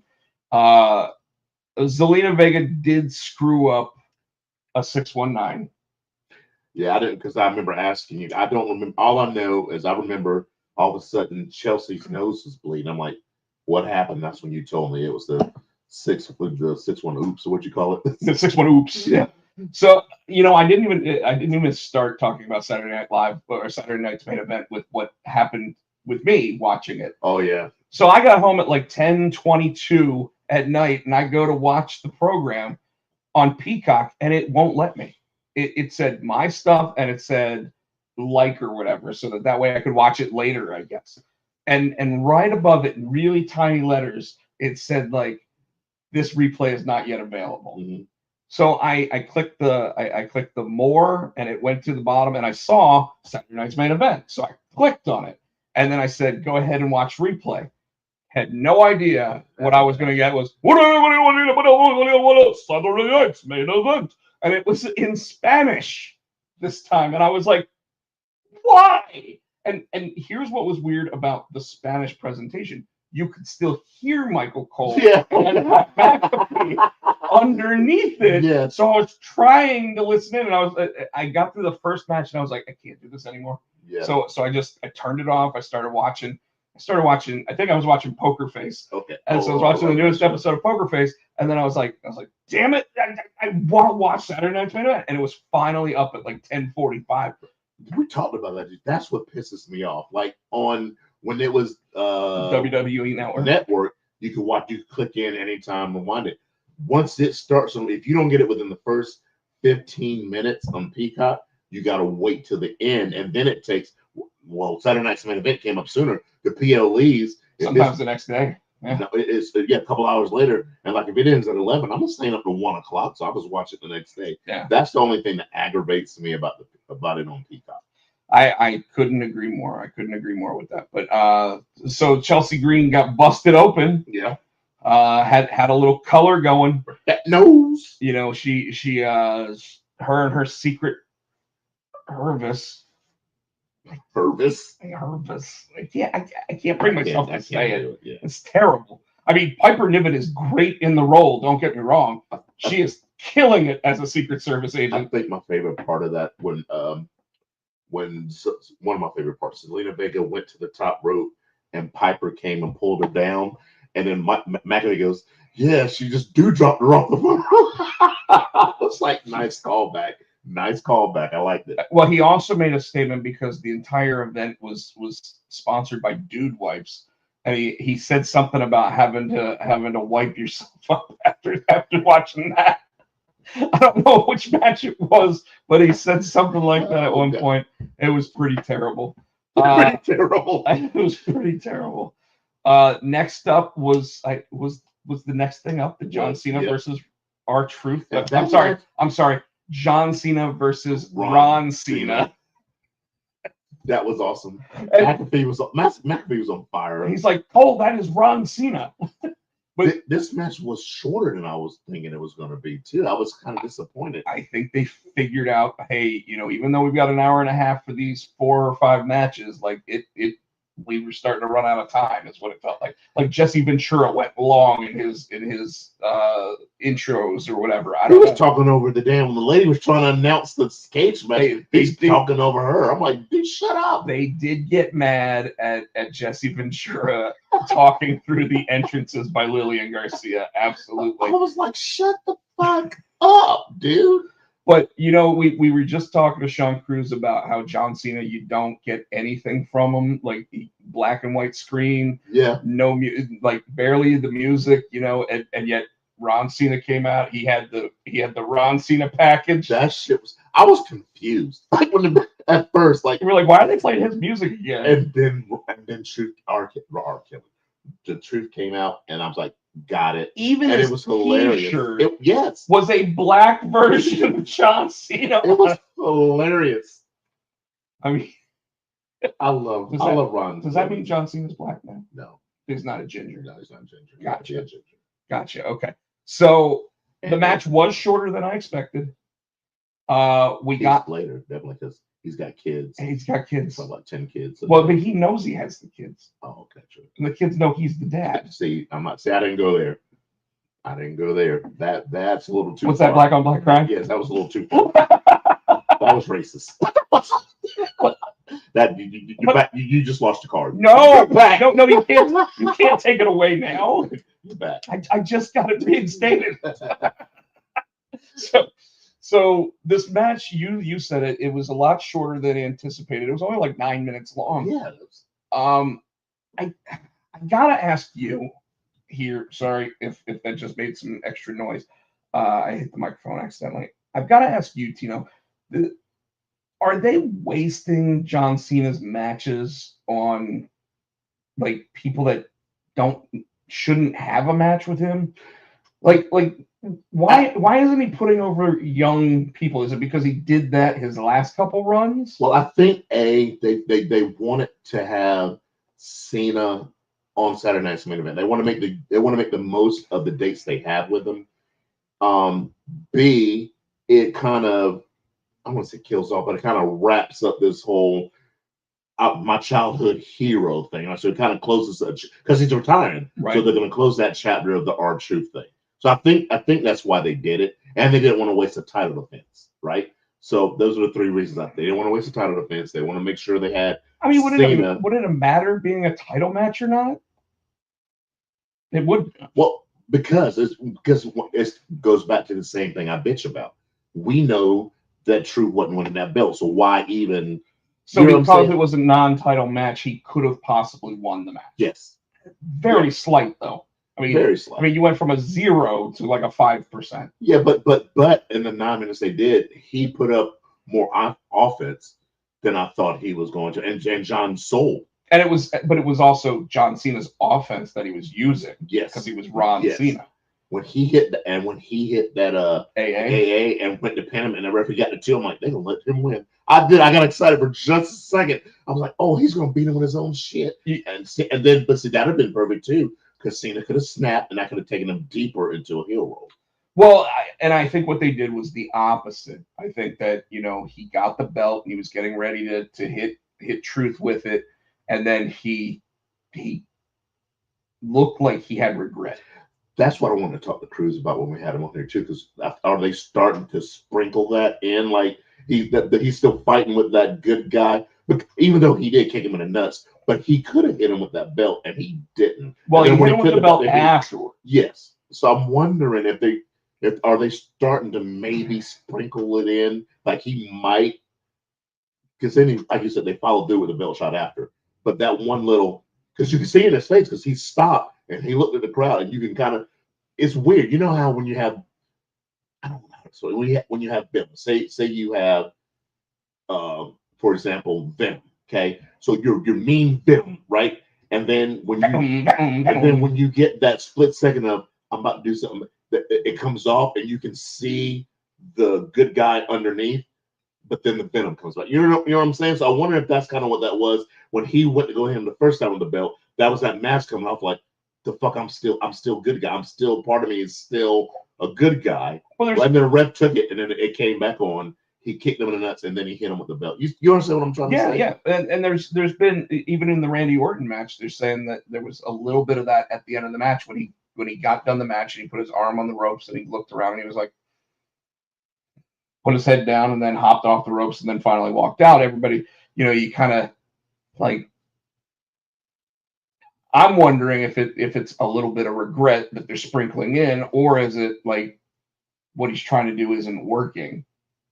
Because again, he's getting cheered even more now than he was the last couple of times he was. Yeah, I can see that too. So it's tough. I'm not sure. Yeah, because my whole thing is I think the closer they get, like you asked Cruz, the closer he gets to the end, I think they're going to turn him back face. I think they're going to retire him face. I mean, And they're starting to sprinkle it now because he doesn't have that many more dates left. So they've got to start. he's got like 21 days. Yeah, they've got to start. They've got to start. And this Planting Friday, seeds. he'll be on again. And his next match is on the 7th of June at Money in the Bank when he teams It's a up with tag Logan match. Paul, Yeah. which I want to remind you, I said, wouldn't it be interesting if John Cena's group is all celebrities that he works with? So all of a sudden, Travis Scott, Logan Paul, like he's working with all the people that like you wouldn't think he'd work with right now. And not against them, but working with them. Yeah. Like if he were to sit, like if The Rock were still coming around, it would be like, what do they call this group? And it would be like the Hollywood villains or something, something like that. And it would make total sense to have Logan Paul work with Cena. The Rat. And let's be honest, we're actually quite happy that it's Logan Paul who at least wrestles matches instead of Travis Scott. But I do think that match at Money in the Bank, Travis Scott's going to make an appearance because I hope so because I hope Cody gets his comeuppance because he still owes him for busting the eardrum. I'd be looking for that. I'd be looking for that son bitch. I'd be looking for the potato. I'd be looking for him. Yeah, come on, bitch. I'd be looking for the potato. All right, next match up. Sorry, somehow the Saturday night main event thing came down. The next match was the cage match between Drew McIntyre and Damian Priest.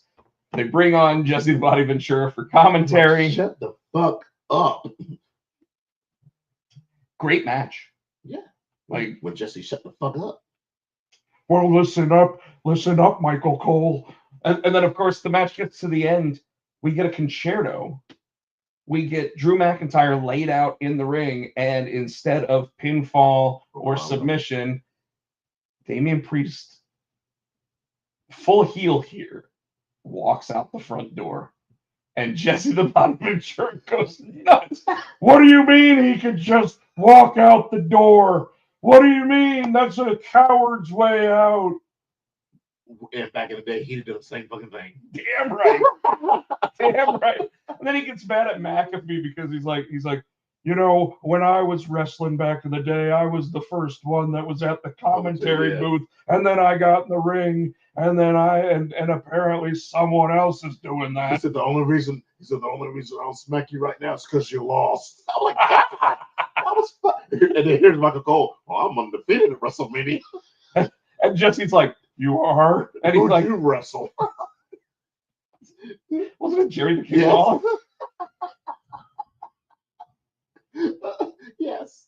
And then we get another super short final match, only 9 minutes long. Jey Uso versus Logan Paul. I didn't know what to expect here. Except I expected Jey Uso to win. Because since I remember Saturday Night's Main Event, I mean, we're talking like when Mr. Perfect shattered Hulk Hogan's belt, which ended up becoming the hardcore title later on. When that happened, like there was never like a championship change on that show. I don't even think the Intercontinental belt would change hands on that, except for the time that Andre the Giant gave the belt to. Yeah, that's what I say. DiBiase bought the belt. Yeah, and that's when they had the Earl and the Dave. Yeah, the twin referees. So bad. So good though. But that was the first time I ever did twin magic because he rolled up one of the ring. He really did. He really did. That's where Umbrella's got it from. We want to be like the Hefners. Hebners. Sorry, yeah, Hefners. I mean, they might have been with Hefners.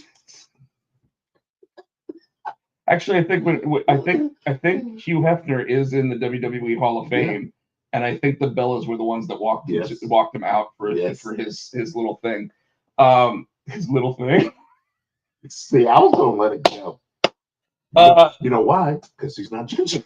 It's true. It's true.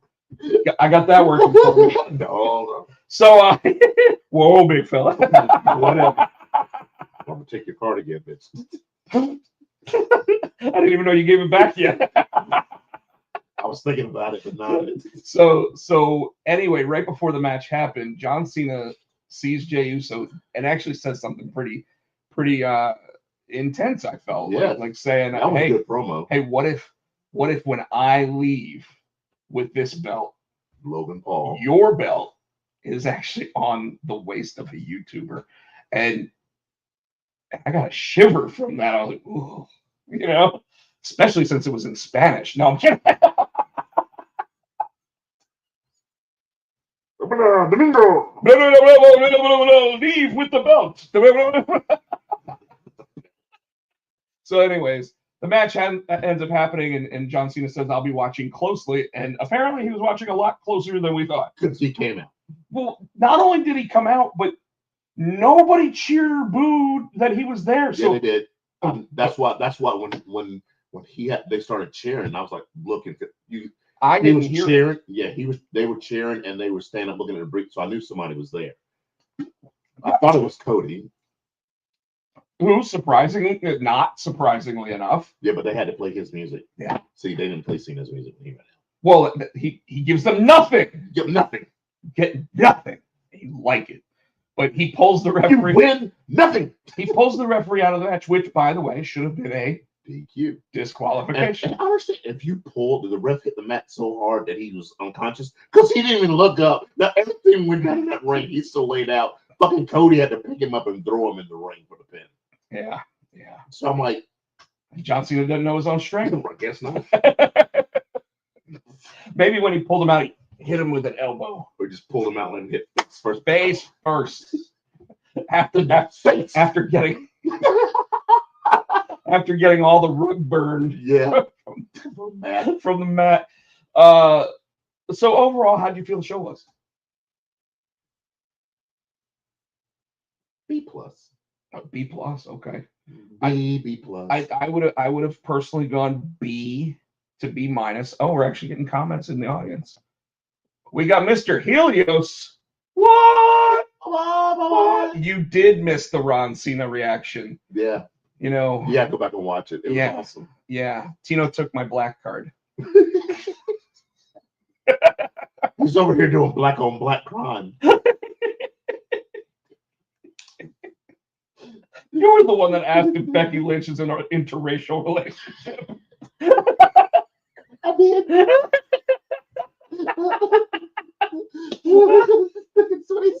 You two's probably taking us down already. This will be the last show. Oh, yes, we were just talking about how we've been doing this for 8 years. We'll be on Twitch next week. Oh my god. Let's witness. Oh my god. Oh my Twitch god. and Facebook Live forever now because they won't let us back on YouTube. So Oh god. So all right. We then let's go through the AEW double or nothing. I feel like they spoiled it for us even before either of us got a chance to look at the results, because I'm going to just go ahead and say it, folks. We can get cheap views if we Oh, okay. What did he say? What did Liam say? He's in the black and red connection.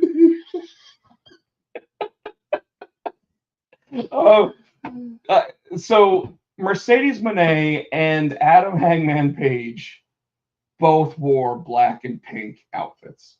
I didn't see the pay-per-view, so I watched the main event, and last week when we did our show, I said, you said Ospreay wins this, and I said, no, I think Hangman wins, and you said, why? Like you got visibly like what the fuck are you thinking?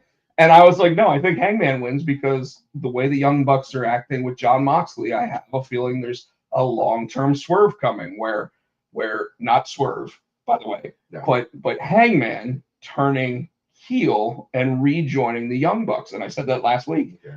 And I've looked at pundits out there and what they said, who they thought was going to win this match, and everybody said it's a no-brainer. It's Osprey. Yeah. And then No, because he's like we always talk about the new toy, the shiny new toy, and we figured that Tony Khan would push Osprey. and I ended up saying I think that the better match for Osprey at All In is going to be a three-way dance between Okada, him, and Omega. So. And by the way, you can't book a better three-way dance match in AEW than those three. Oh, Meltzer will have his damn. I mean, it's going to be the first 9-star match on Meltzer's card ever because you get 2 points just for Osprey, and then you get 2 more for Omega. So if it's a 5-star classic, it's going to be a 9-star classic match. No doubt. Call you all the Wolfpack. So don't encourage him, man. Come on. We gotta use that as our new Too interest. sweet. We gotta use our new interest. We gotta find the Wolfpack music. Do I think this is a good question from Helios. Do I think they're saving Osprey for next year? No. For what next year? For a title? Well, probably for a main champion run. I actually think that we could have Osprey as champion by like November of this year. I don't think they want to feed him to Moxley. So they're gonna have him beat Hangman? If they can. Because right now Hangman has a 1-0 lead on him, right? Okay. So you could do that, and that actually and by the way, I could totally see them going Hangman Swerve Osprey as you know, because I mean, there's another one of those classic three-way dance matches that would just because I'm gonna tell you guys, I watched Dynamite this week and Swerve is on a different level. Yes. The way that he does like standing switches and things, like flipping his arm around through people and doing it with his legs and all this other shit, like nobody does reversals like Swerve Strickland. He's always, dude. I mean, he's always been good, but he is on another level right now. Another level. I can say that now. All right, so give us the matches. Let's see how they went down. So look at the buy-in. So the first one was Anna Jay and Harley Cameron against Megan Bayne and Penelope Ford. Now, you were just talking about his newest toys and what happens to them, and guess what? Megan Bayne loses this match. Oh, I thought you didn't watch it. No, but I knew she lost the match. Oh. And you know what? I didn't have to watch it, so I was right. Megan Bayne loses this match. Why? Because she's not the flavor of the week anymore. We finally are at the Mercedes Moné time. So, okay, next up. I'm trying to see who pinned her, but okay. Next up was. Oh, she might not have gotten pinned. It might have been the other one. Excuse me. Eight-man tag match. You had RPG. No one cares. RPG Vice and the crew against Bandito, AR Fox, and the Lost Titans Del. Yeah, nobody cares. Well, let's see who won that match. Fox, Bandito. Okay, the good guys won the match. Okay. The Owen Hart Classic for the women's. So they opened the show with Monet versus Jamie Hayter. By the way, having read a little bit of that, Jamie Hayter got massively cheered on the way out. I'm sure. Why? She hadn't even been given the opportunity to talk until Wednesday.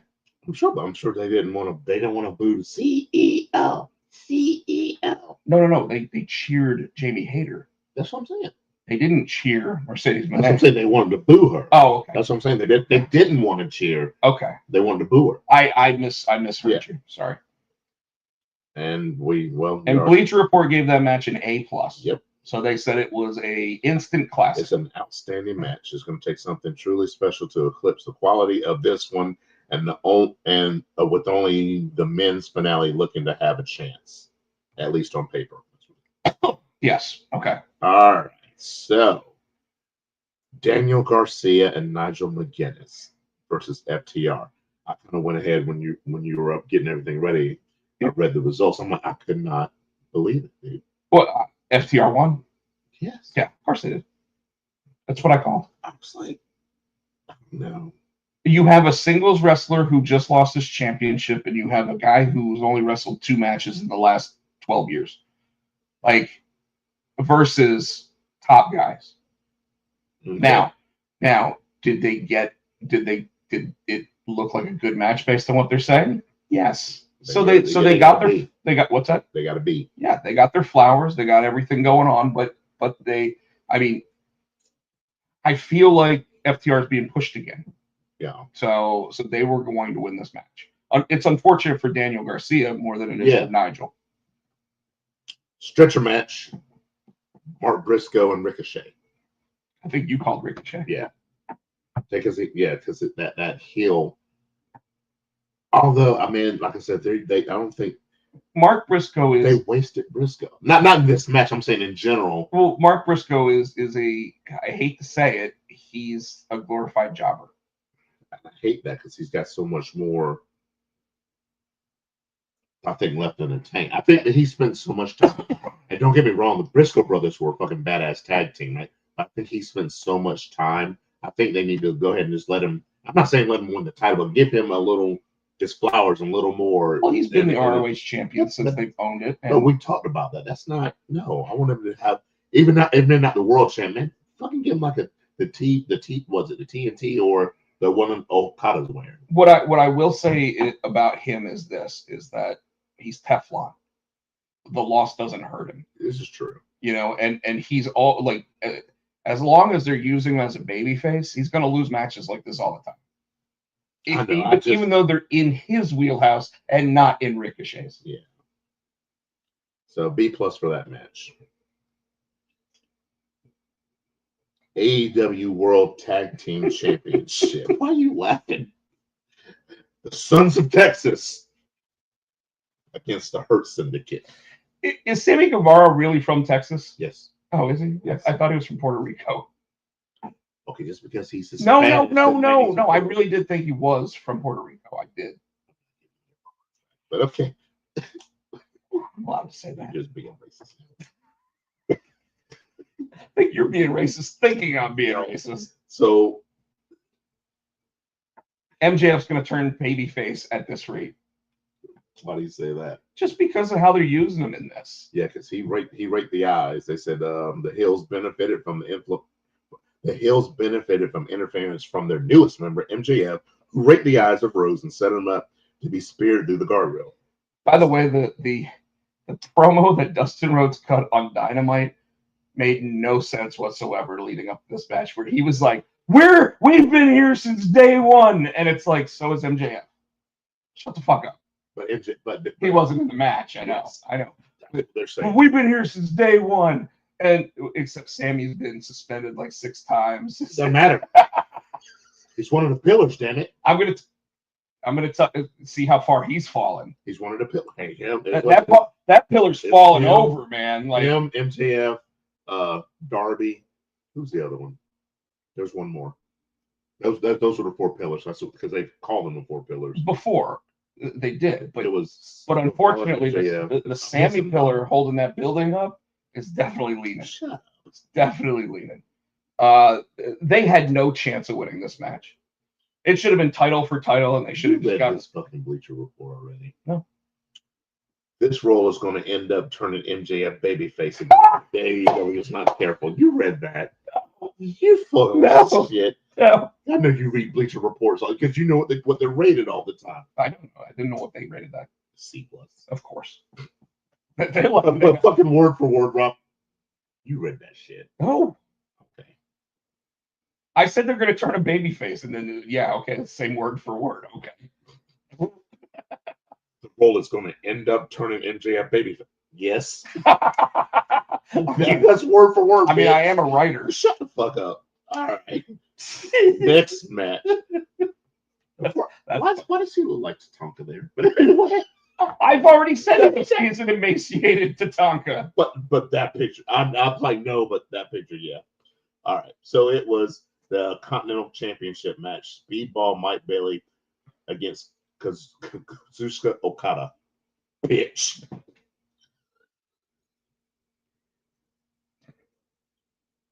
I guarantee Speedball lost this match.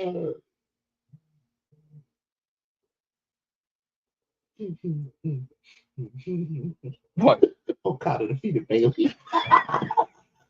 These I guarantee. They made a big stink in this match, like lead up to it, that this match was going like Speedball had not been pinned yet. But what did I say last week? Speedball had lost like 6 matches in a row, and he was handed a Continental Championship match. Like, who deserves that after 6 losses? The Brooklyn Brawler? I mean, how bad? B plus. I'm sure it was a decent match. Speedball is actually a pretty good worker, but What did you win? no, he never wins. Like, how do you sign with AEW and get no wins? He's a good hand. Mark Briscoe. Like, seriously though, like, hey, this is what we're gonna do with these people. We're gonna bring you in. You're gonna get to go against our top guys. Hey, that sounds great. Do I win any of them? No. No, but you already signed the contract. I said you're our top guy. You should have asked that before you signed, dumbass. You should have at least asked for 4 wins before you start losing every week. This is what we're going to use. Every time you do something stupid, give me this. This is going to be your card, motherfucker. Right now. How did I do something stupid? No, You didn't. agree with me right now? Yeah, I'm saying, but Okay. it's because it's in the middle, so you almost got it back. It's right there, Dude. You almost got it back. This match right here, I swear to God, like if we were watching the pay-per-view, Oh yeah, we'd be sitting there going, when is he gonna lose? yes. Like not is he gonna sneak out a win? When is this match gonna be over? Because we know he's gonna Yeah, lose. he's gonna. Like this is literally like if Ron Cena versus John Cena was for the title. Because Okada's not going to lose that belt till he faces Kenny, Omega. yeah, and So, it's going to be title for title. And how much you want to bet Ospreay's the one that ends up winning both the belts? 2-belt Ospreay. All right, next match. Really? Already? Well, I mean, we've talked about like 5 or 6 matches already. Women's World Championship. Timeless Tony Storm versus Mina Shirakawa. Sorry, Speedball Mike Bailey loses. he's not in this match. I know, but it's got to be Tony Storm 1. B plus. I mean, again, 2 good workers. You're not going to have a bad match, but you don't have an outcome that can be surprising. No. And normally you get mad at me about this stuff, but you're Right. agreeing with all of it today. Apparently, they must have kissed because Taz, I guess friends kiss, Taz said as Storm and Shikawa locked lips following the grueling matchup. Oh, they got a video. We can watch that later Yes. after you leave. That way I don't feel dirty. Anarchy in the arena. If I had to guess, I would say Swerve's team won. Strickland, Omega, the Ops, and Nightingale defeated the Death Riders and the Young Bucks. B plus for the sheer absurdity of it all. So that must have been. So we're gonna have to watch it at some point. Well, we'll see if we can. We can get it before I leave. What time do you have to leave? 5? 5:15. Yeah. Okay. Yeah. We'll What see. are we at now? Oh, yeah. 3:40. Yeah, 3:40. We still have to talk about NXT, but Did we already talk? no, we haven't talked about it. Right. No, I said we're going to talk about the NXT Championship match or the TNA Championship match, but we haven't talked about it yet. Oh shit! So apparently Johnny and Poole must have been playing "If You Love Some Bodies" by Johnny and Poole. Boy, you were satisfied Let the by bodies this hit the one. floor. As it played on a loop throughout. Damn. After some fights followed the Pointer Sisters, of course. But listen, so it says Castagnoli delivered his trademark swing to Strickland, sending him into a speaker, which mercifully ended the marathon of Johnny and Poole. You're like, will you shut the fuck up? I mean, I got like, what the fuck? Oh, well, Jeff Hardy kind of did this too, but it said Shafir trapped Nightingale with a padlock by sticking it through her ear piercing, ensuring she could go nowhere and could not assist her teammates. So they, Sami Zayn did it to Jeff Hardy. yeah. And there's the stable gun. That's what it is. And there's the stable gun. Omega delivered a Snapdragon suplex to Shafir to a big pop. The Meltzer driver from Strickland and Nightingale to Matt Jackson was the best possible finish for the match. Oh shit! What was it? the Meltzer driver from Strickland and Nightingale. They did it to Matt Jackson. So they did his move to them, yeah. and pinned him with it. Wow. Finished for the match, and like all things AEW over the last 8 months, the Death Riders ruined it. So they must have done something. So that match was a B. Oh, I said B+. B plus for due to the absurdity yeah. of it all, yeah. All right. Paragon versus Don Callis family. I don't know when they. When did they change the Paragon and why? Oh, they changed to Paragon when Adam Cole won the belt because they no longer have the Kingdom as part of them. See, I do pay attention. But what were they? What were they in? Because when they came, They were the United. They were the undisputed Kingdom. Because they were Undisputed Era in WWE, right? Correct. And they came here. Were they Undisputed Kingdom? I think they were just undisputed. Yeah. So why didn't they just go back to Undisputed? Okay. There might be trademark issues with WWE on it. So they were against the Callis family, which was Take a Shit. Paragon's a terrible name. Yes. Take a Shit. My man with the headgear, Josh Alexander, and Kyle Fletcher. Who won that match? Who do you think? I'm gonna go with Paragon. Really? Nope. Wow, that means even though Adam Cole's currently a champion in AEW, they had to give the Don Callis family a win. The crowd got in delay just in time for Takeshita to break up a guillotine by O'Reilly and Fletcher, finish him off with a teardrop brainbuster. So it was Takeshita, it was Josh Alexander, and who? Murderhawk? No, Kyle Fletcher. That should have been a good match. It was. They didn't give it a grade. What? Probably, what's it say? Incomplete? No, it just grade and then put nothing there. That's not like them. They might have forgot. Yeah. Top moments. No, just move on. If I had to guess, the next thing up is the main event. Look at you. So this is the cool-off match. Yep, the last match. So that was Hangman and Ospreay. And Hangman wins this match. Like, you didn't even have to watch the match to know that he was going to win when he came in wearing pink and black trunks. Did they even mention that in the little thing? Well, what you think they graded this? I'm going to say they gave it at least an A. A plus. Yeah. Top moments and takeaways. Paige, like Monet, early in the night, rocked pink and black in tribute to the tournament's namesake. This is a physical, surprisingly hard-hitting matchup between two of the standard bearers in AEW. It's one thing to sit there and say that they paid tribute to it, except for the fact that both of them won. So it's kind of like when Macho Man would wear gold. Yeah. You knew he was winning the match because he was wearing gold that night. Ooh. Paige, with a homage to Christopher Daniels, delivered an Angel's Wing for a 2 count. In a scary moment, commentary table collapsed under the weight of the competitor, spiking Ospreay's head into the ground. Damn. All right. All right. So, NXT. We're just going to talk about we just watched their PLE Battleground. Yes, sir. Was it Battleground? It was Battleground. No. Was it? No. What was that? Hold on. Peacock. What was it? Peacock. Is it not on Bleacher Report? I don't remember what it's called. Then to pull it up. Oh, well, it would have said grading. Oh, it was Battleground. Okay. Yeah, okay.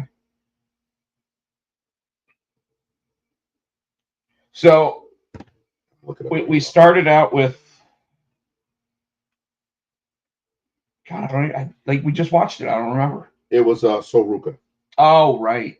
And her backflip out of the ring, taking out her opponent, Beautiful. was, I would have liked a closer view of it, but them panning out the way they did allowed for you to see her completely extend over the top rope through her opponent. And she cleared that top rope with that backflip. That's what I mean. amazing. Yeah, it was. I mean, it was gorgeous. And Sol Ruka gets the victory after Abaddon. No, what's her name? Abaddon. What is her name? Gets ejected from the match. She didn't really get because she was walking away, and so still won the match. Oh, Bleacher Report. Here we go. I forgot her name too. It's Zarya. Zarya. Then we get Hank the Tank. That's an A-, by the way. It was excellent. The Colleen versus Hank Walker, Tank Ledger, and Josh Briggs. A throwaway match.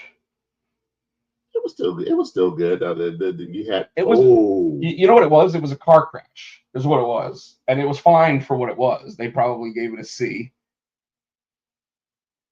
They give it a better grade. A D. D+. I told you it was a car crash. Like, holy shit! I mean, dude, there was one point in it where I sat there and said, "You can't jump over the top rope slower." Remember? Yeah. Like the two guys are holding the rope down, and the other two guys just. What a D guy. It ends when Inamura. Yeah, Izzy dang. Sean Spears told Izzy to go get a chair. She went to grab the chair and she just turned her back to shoulder. And you always see his arm grabbing the chair, and she's not even looking. She's pulling, and she turns around, and they showed it was I can't remember. Inamura. Yeah. And I sat there and I go, "Isn't he back in Japan?" And then Booker T goes, "Man, isn't he back in Japan?"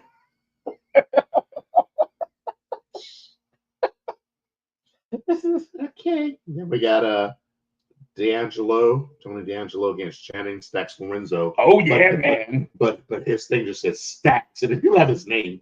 So all right, but they're still announcing him as the underboss, and they're still saying that he's Channing Stacks Lorenzo. And of course, this one brings out another person who's not supposed to be there anymore. That's what I'm saying. I can't remember. I have to go back and look and see. But I thought Crucifino. I don't think so. Okay. I think they've just been. Because remember, I said he was just heating up on the ball. Remember? Yeah. So okay, I might be wrong. It might have been somebody else. But if he is one of those people that's been released, they can still use you for the remainder of your 30 days. Okay. Stacks, he lost the match, right? Stacks beat him. Because of the low blow. And D'Angelo was he hit him with the power slam, and he looked up, and Cusfino was just standing there, and Stacks came up behind him, and rolled him up. But next up, B-. Next up, shut up. Sorry. Stephanie Valkyra and Jordan Grace, which was a hell of a match. It really was. I thought that, yeah. It really was. It was back and forth. Booker, you need a cigarette? My favorite. No, that was a couple of weeks ago. The first time she tried to do it, and Jordan got her out of the ring and slammed her, staring Booker in the face. That was perfect. What made it perfect was how scared Booker T. A guy who is legitimately 6'6" and 200. He stood up and backed up. He backed up and he was just like, and then it took even longer. They got back in the ring and he's like, "What was all that? Why? About to whoop your ass. That's us." And of course, Corey Graves is just sitting there like, "Well, maybe if you weren't so loud, Booker T." That shit was hilarious. And then of course, like instead of Booker T doing the the entire crowd was doing. But you see Booker T at the desk like this. Tino thought that this was going to be Jordan Grace's comeuppance and championship win, and I thought Valkyra was going to go to the main roster. And I said I'm going with Valkyra, and Valkyra held the belt. She ended up winning with,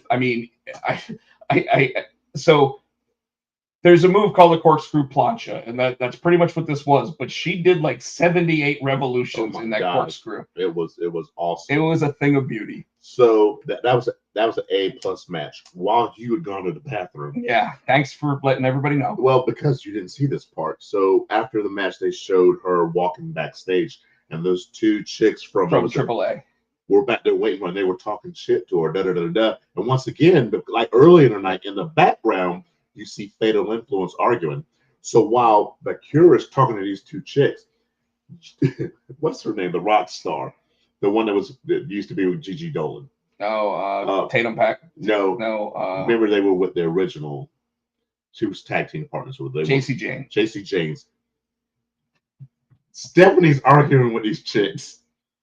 JC comes up the steps between them. She said, "Hey, Stephanie." She slapped the fuck. I was like, "Oh my god!" And then of course Stephanie lunged her, and that was a pull apart. But she said, "Hey, Stephanie." Oh, I was like, "Oh my god!" She hit her so hard. They were backstage. You know those rolling doors. She hit her so hard. Stephanie went, "Oh!" and slammed into the rolling door. She slapped the piss out of her. Oh my god, that's great. great. My god, you missed it. I was like, "Oh my god, it was so funny." I might have to look that one up online. Oh, she slapped the shit out of her. All right. Ricky Saints and Ethan Page give the fans a preview for NXT. So that was just a kind of, they're fighting for the championship on Tuesday. Ricky Saints comes out wearing a pair of sunglasses going like this. And that was a C+. That moment in the ring. It wasn't good. Yeah. Ricky Saints sitting there saying he's already calling out someone for AAA's Worlds Collide. They already booked. I don't think he called him out. They just booked. Well, but it's whoever has the championship at that point. It might not be him, but he's sitting there saying, "I'll be there." The next match was the Obafemi versus Miles Bourne, which this match was better than it should have been too. This match was an excellent match. Well, we talk about how Miles difference. Well, we talk about how Miles Bourne actually is a really good worker. Mm-hmm. In fact, as much as I hate saying no quarter catch crew, mm-hmm. the men in the group are actually really good workers. I mean, Charlie Dempsey's excellent. He just looks like a fucking tool. They still, but during the match, and they said it here too, while Bourne was supposed to be the underdog babyface in the match, the crowd was behind Oba from the start. So, I mean, that's just... The crowd's been behind Obafemi forever, and he's not a heel. Like, I don't care what anybody says. At this point, he's not... When he comes out, he's doing the... And everybody's like, "Who?" Yeah. "Who?" "Who?" Like he's pandering to the crowd. Mm-hmm. If he's a heel, he shouldn't be doing that. Yeah. You know, like, he should be getting the reaction of boo, and he should be like, It's a B+. But also, at the end of the match, you weren't down there for that either. No. He pulled I almost called him Walter. He pulled a Gunther. So he gets out of the ring. To tip the cap. He gets out of the ring, and he's got his belt, and so Bourne's just sitting in the corner, just in the ring still, and Oba's walking out, and he just kind of stops, and he looks back at him, and he goes, and he just kept going. So it's that sign of respect. I mean, because he gave. But again, Obafemi's not a heel. Yeah. Like, and you can tell me he's being booked as a heel. He's not. He's not a heel. He's being booked as a monster. Yes. All right. Let's see. And then the TNA World. Oh, you were back for this one. Heavyweight Championship. Say his name and he appears. I believe in Joe Hendry. We did not practice that, but we nailed it. This match, you were shocked at how good Joe Hendry is. Yeah. Don't like you at multiple points. I actually saw you go. Oh. Because we talked about it, right? So WWE, I guess it's hard to. He's good at a TNA level, right? Joe Hendry, and I don't want to sound like TNA. Because they're good, they're good wrestlers. They got WWE workers all over the roster. But he came up and wrestled a WWE style, and nobody, you know what I mean when I say that, and was good. Well, I want to remind you. Remember when TNA first started, like, sprinkling in stuff in NXT. before they announced the 5-year agreement between the two, there was a statement that Joe Hendry was working with a contract with them and was being given the okay to work out at the Performance Center, which means he's going to be working with those WWE roster guys. Okay. And I bet like someone like Trick Williams was someone that he was actually in the ring with and working with. One of the things that Sean was mentioning was he wants to wrestle top guys. The thing Sean didn't say was that we didn't really get to say was that you want to wrestle top guys because you can't get better at certain points unless you wrestle top guys. So that, like, when he was like, I'm not trying to, shit on younger guys or people that don't have as much experience. Iron sharpens iron. And like when you actually take the coal and crush it, you get the diamond, right? So all in all, that's what I think we're seeing with a lot of the people on the TNA roster. A lot of those younger guys, when they get to work with the WWE system, you're starting to see different things, like those matches with the Rascals and Wes Lee. Like you saw them step up to a different level than they were used to working. Yes. And this was no different. Like a lot of people don't realize that Joe Hendry's 6'2", 240. Like he's a good sized guy. Damn. Like he's not the tallest guy, but he's built. Yeah. He's in good shape. He's got cardio. Like, so being able to put on a match with a Trick Williams who's 6'6", probably also 240, because he is trim. Yeah. But when you see them go up against each other, he can work in that style, and he definitely has what it takes to be a WWE guy. So a couple of things. Trick did the Joe Hendry, and he gave the wink afterwards, but the wink was pretty weak. Then he did a spinner. And Booker T's like, yeah. It's right in front of Booker T too. He's like, he started to do it. But it was weird because it was like when you put your foot on the gas and you hear it go. That's what the was. It was Because so he did. If you notice, he did two. So he did the bookend, and he did the spinner Rooney. He also does Booker T's scissors kick too. So he's got a lot of his stuff.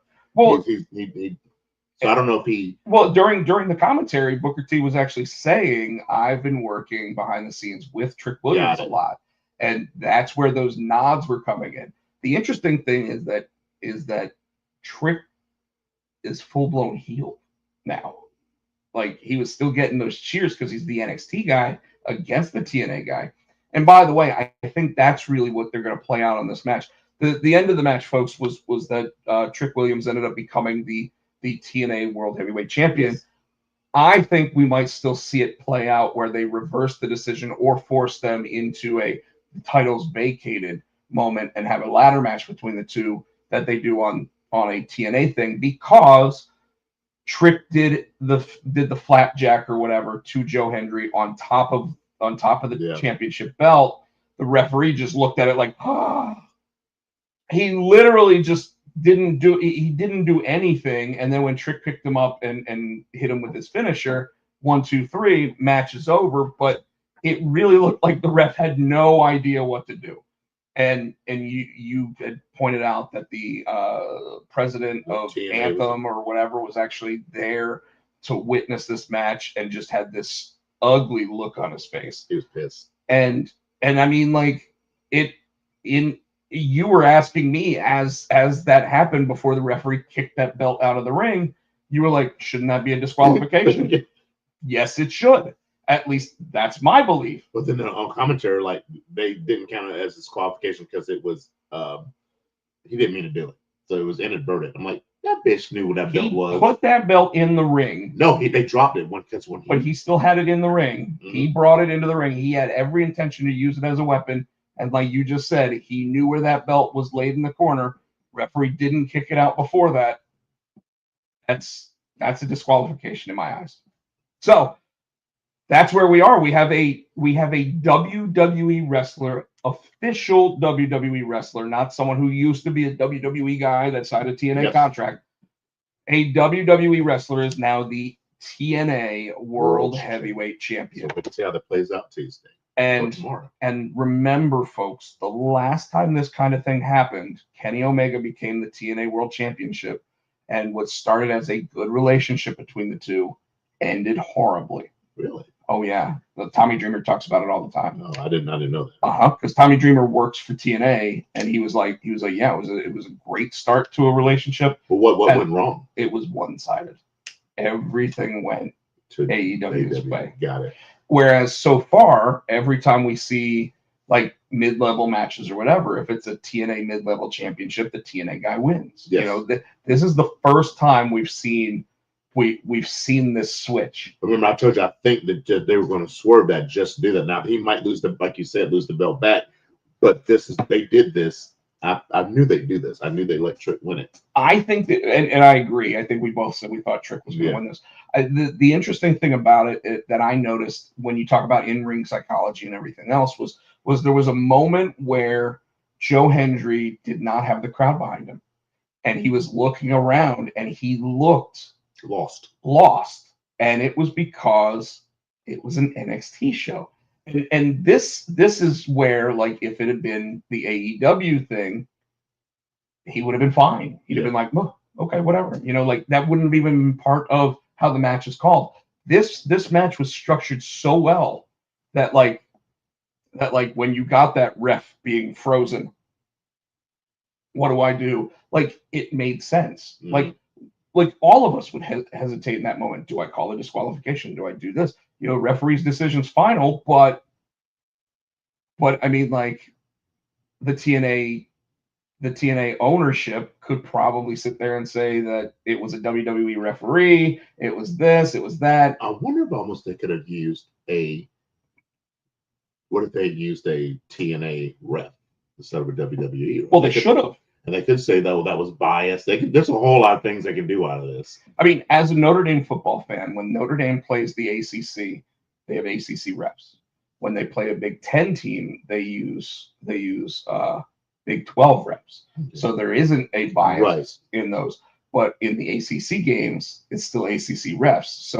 So when you all of a sudden see Clemson getting calls and stuff like that, it's like, you know. Yeah. But it's part of the agreement they came up with. You know, whatever. In this, the fact that it was an NXT pay-per-view is probably why Shawn Michaels and Ava were able to sit there storyline-wise and say, this is why it won't be biased, because we've got the best referees in the world.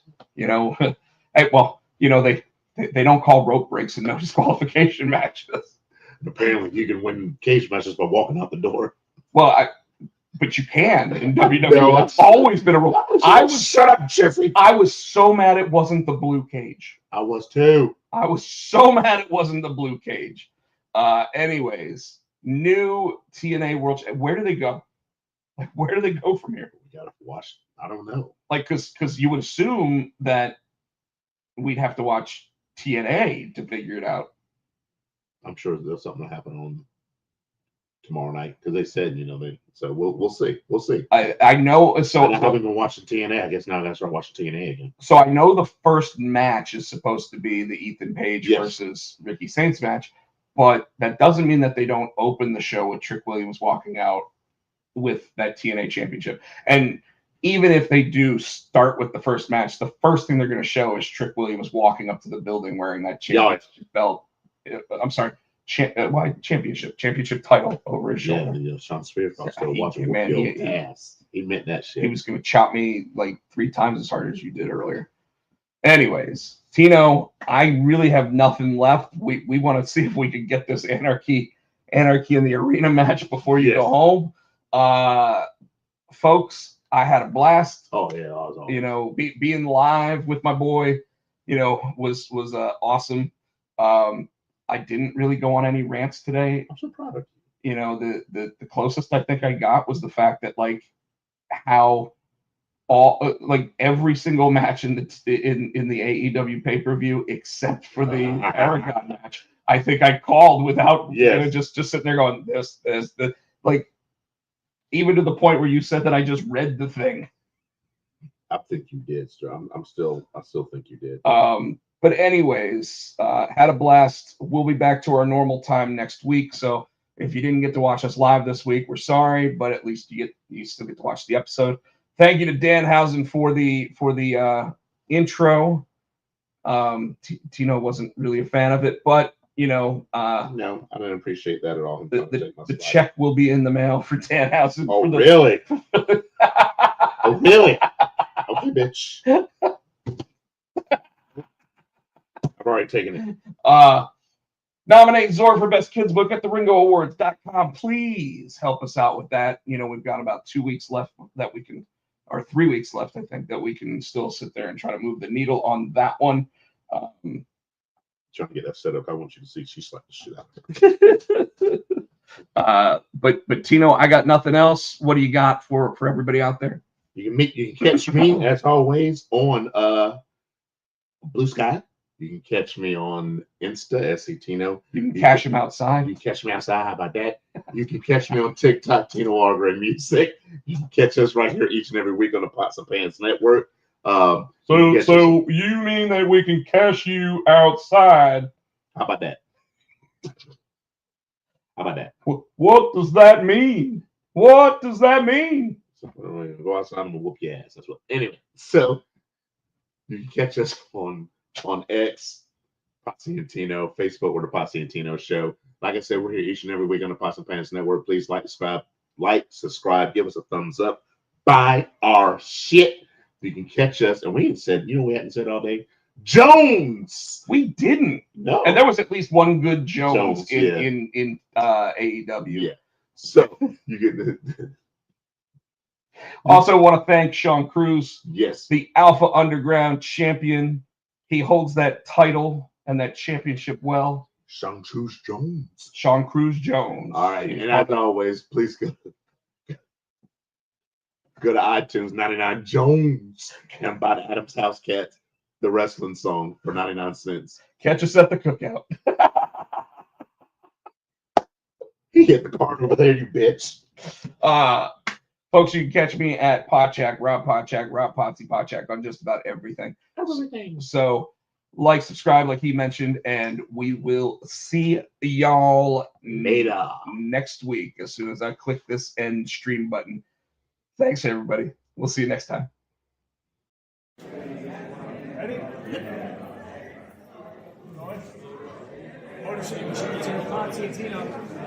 For the Potsy and Tino show. Thanks for watching.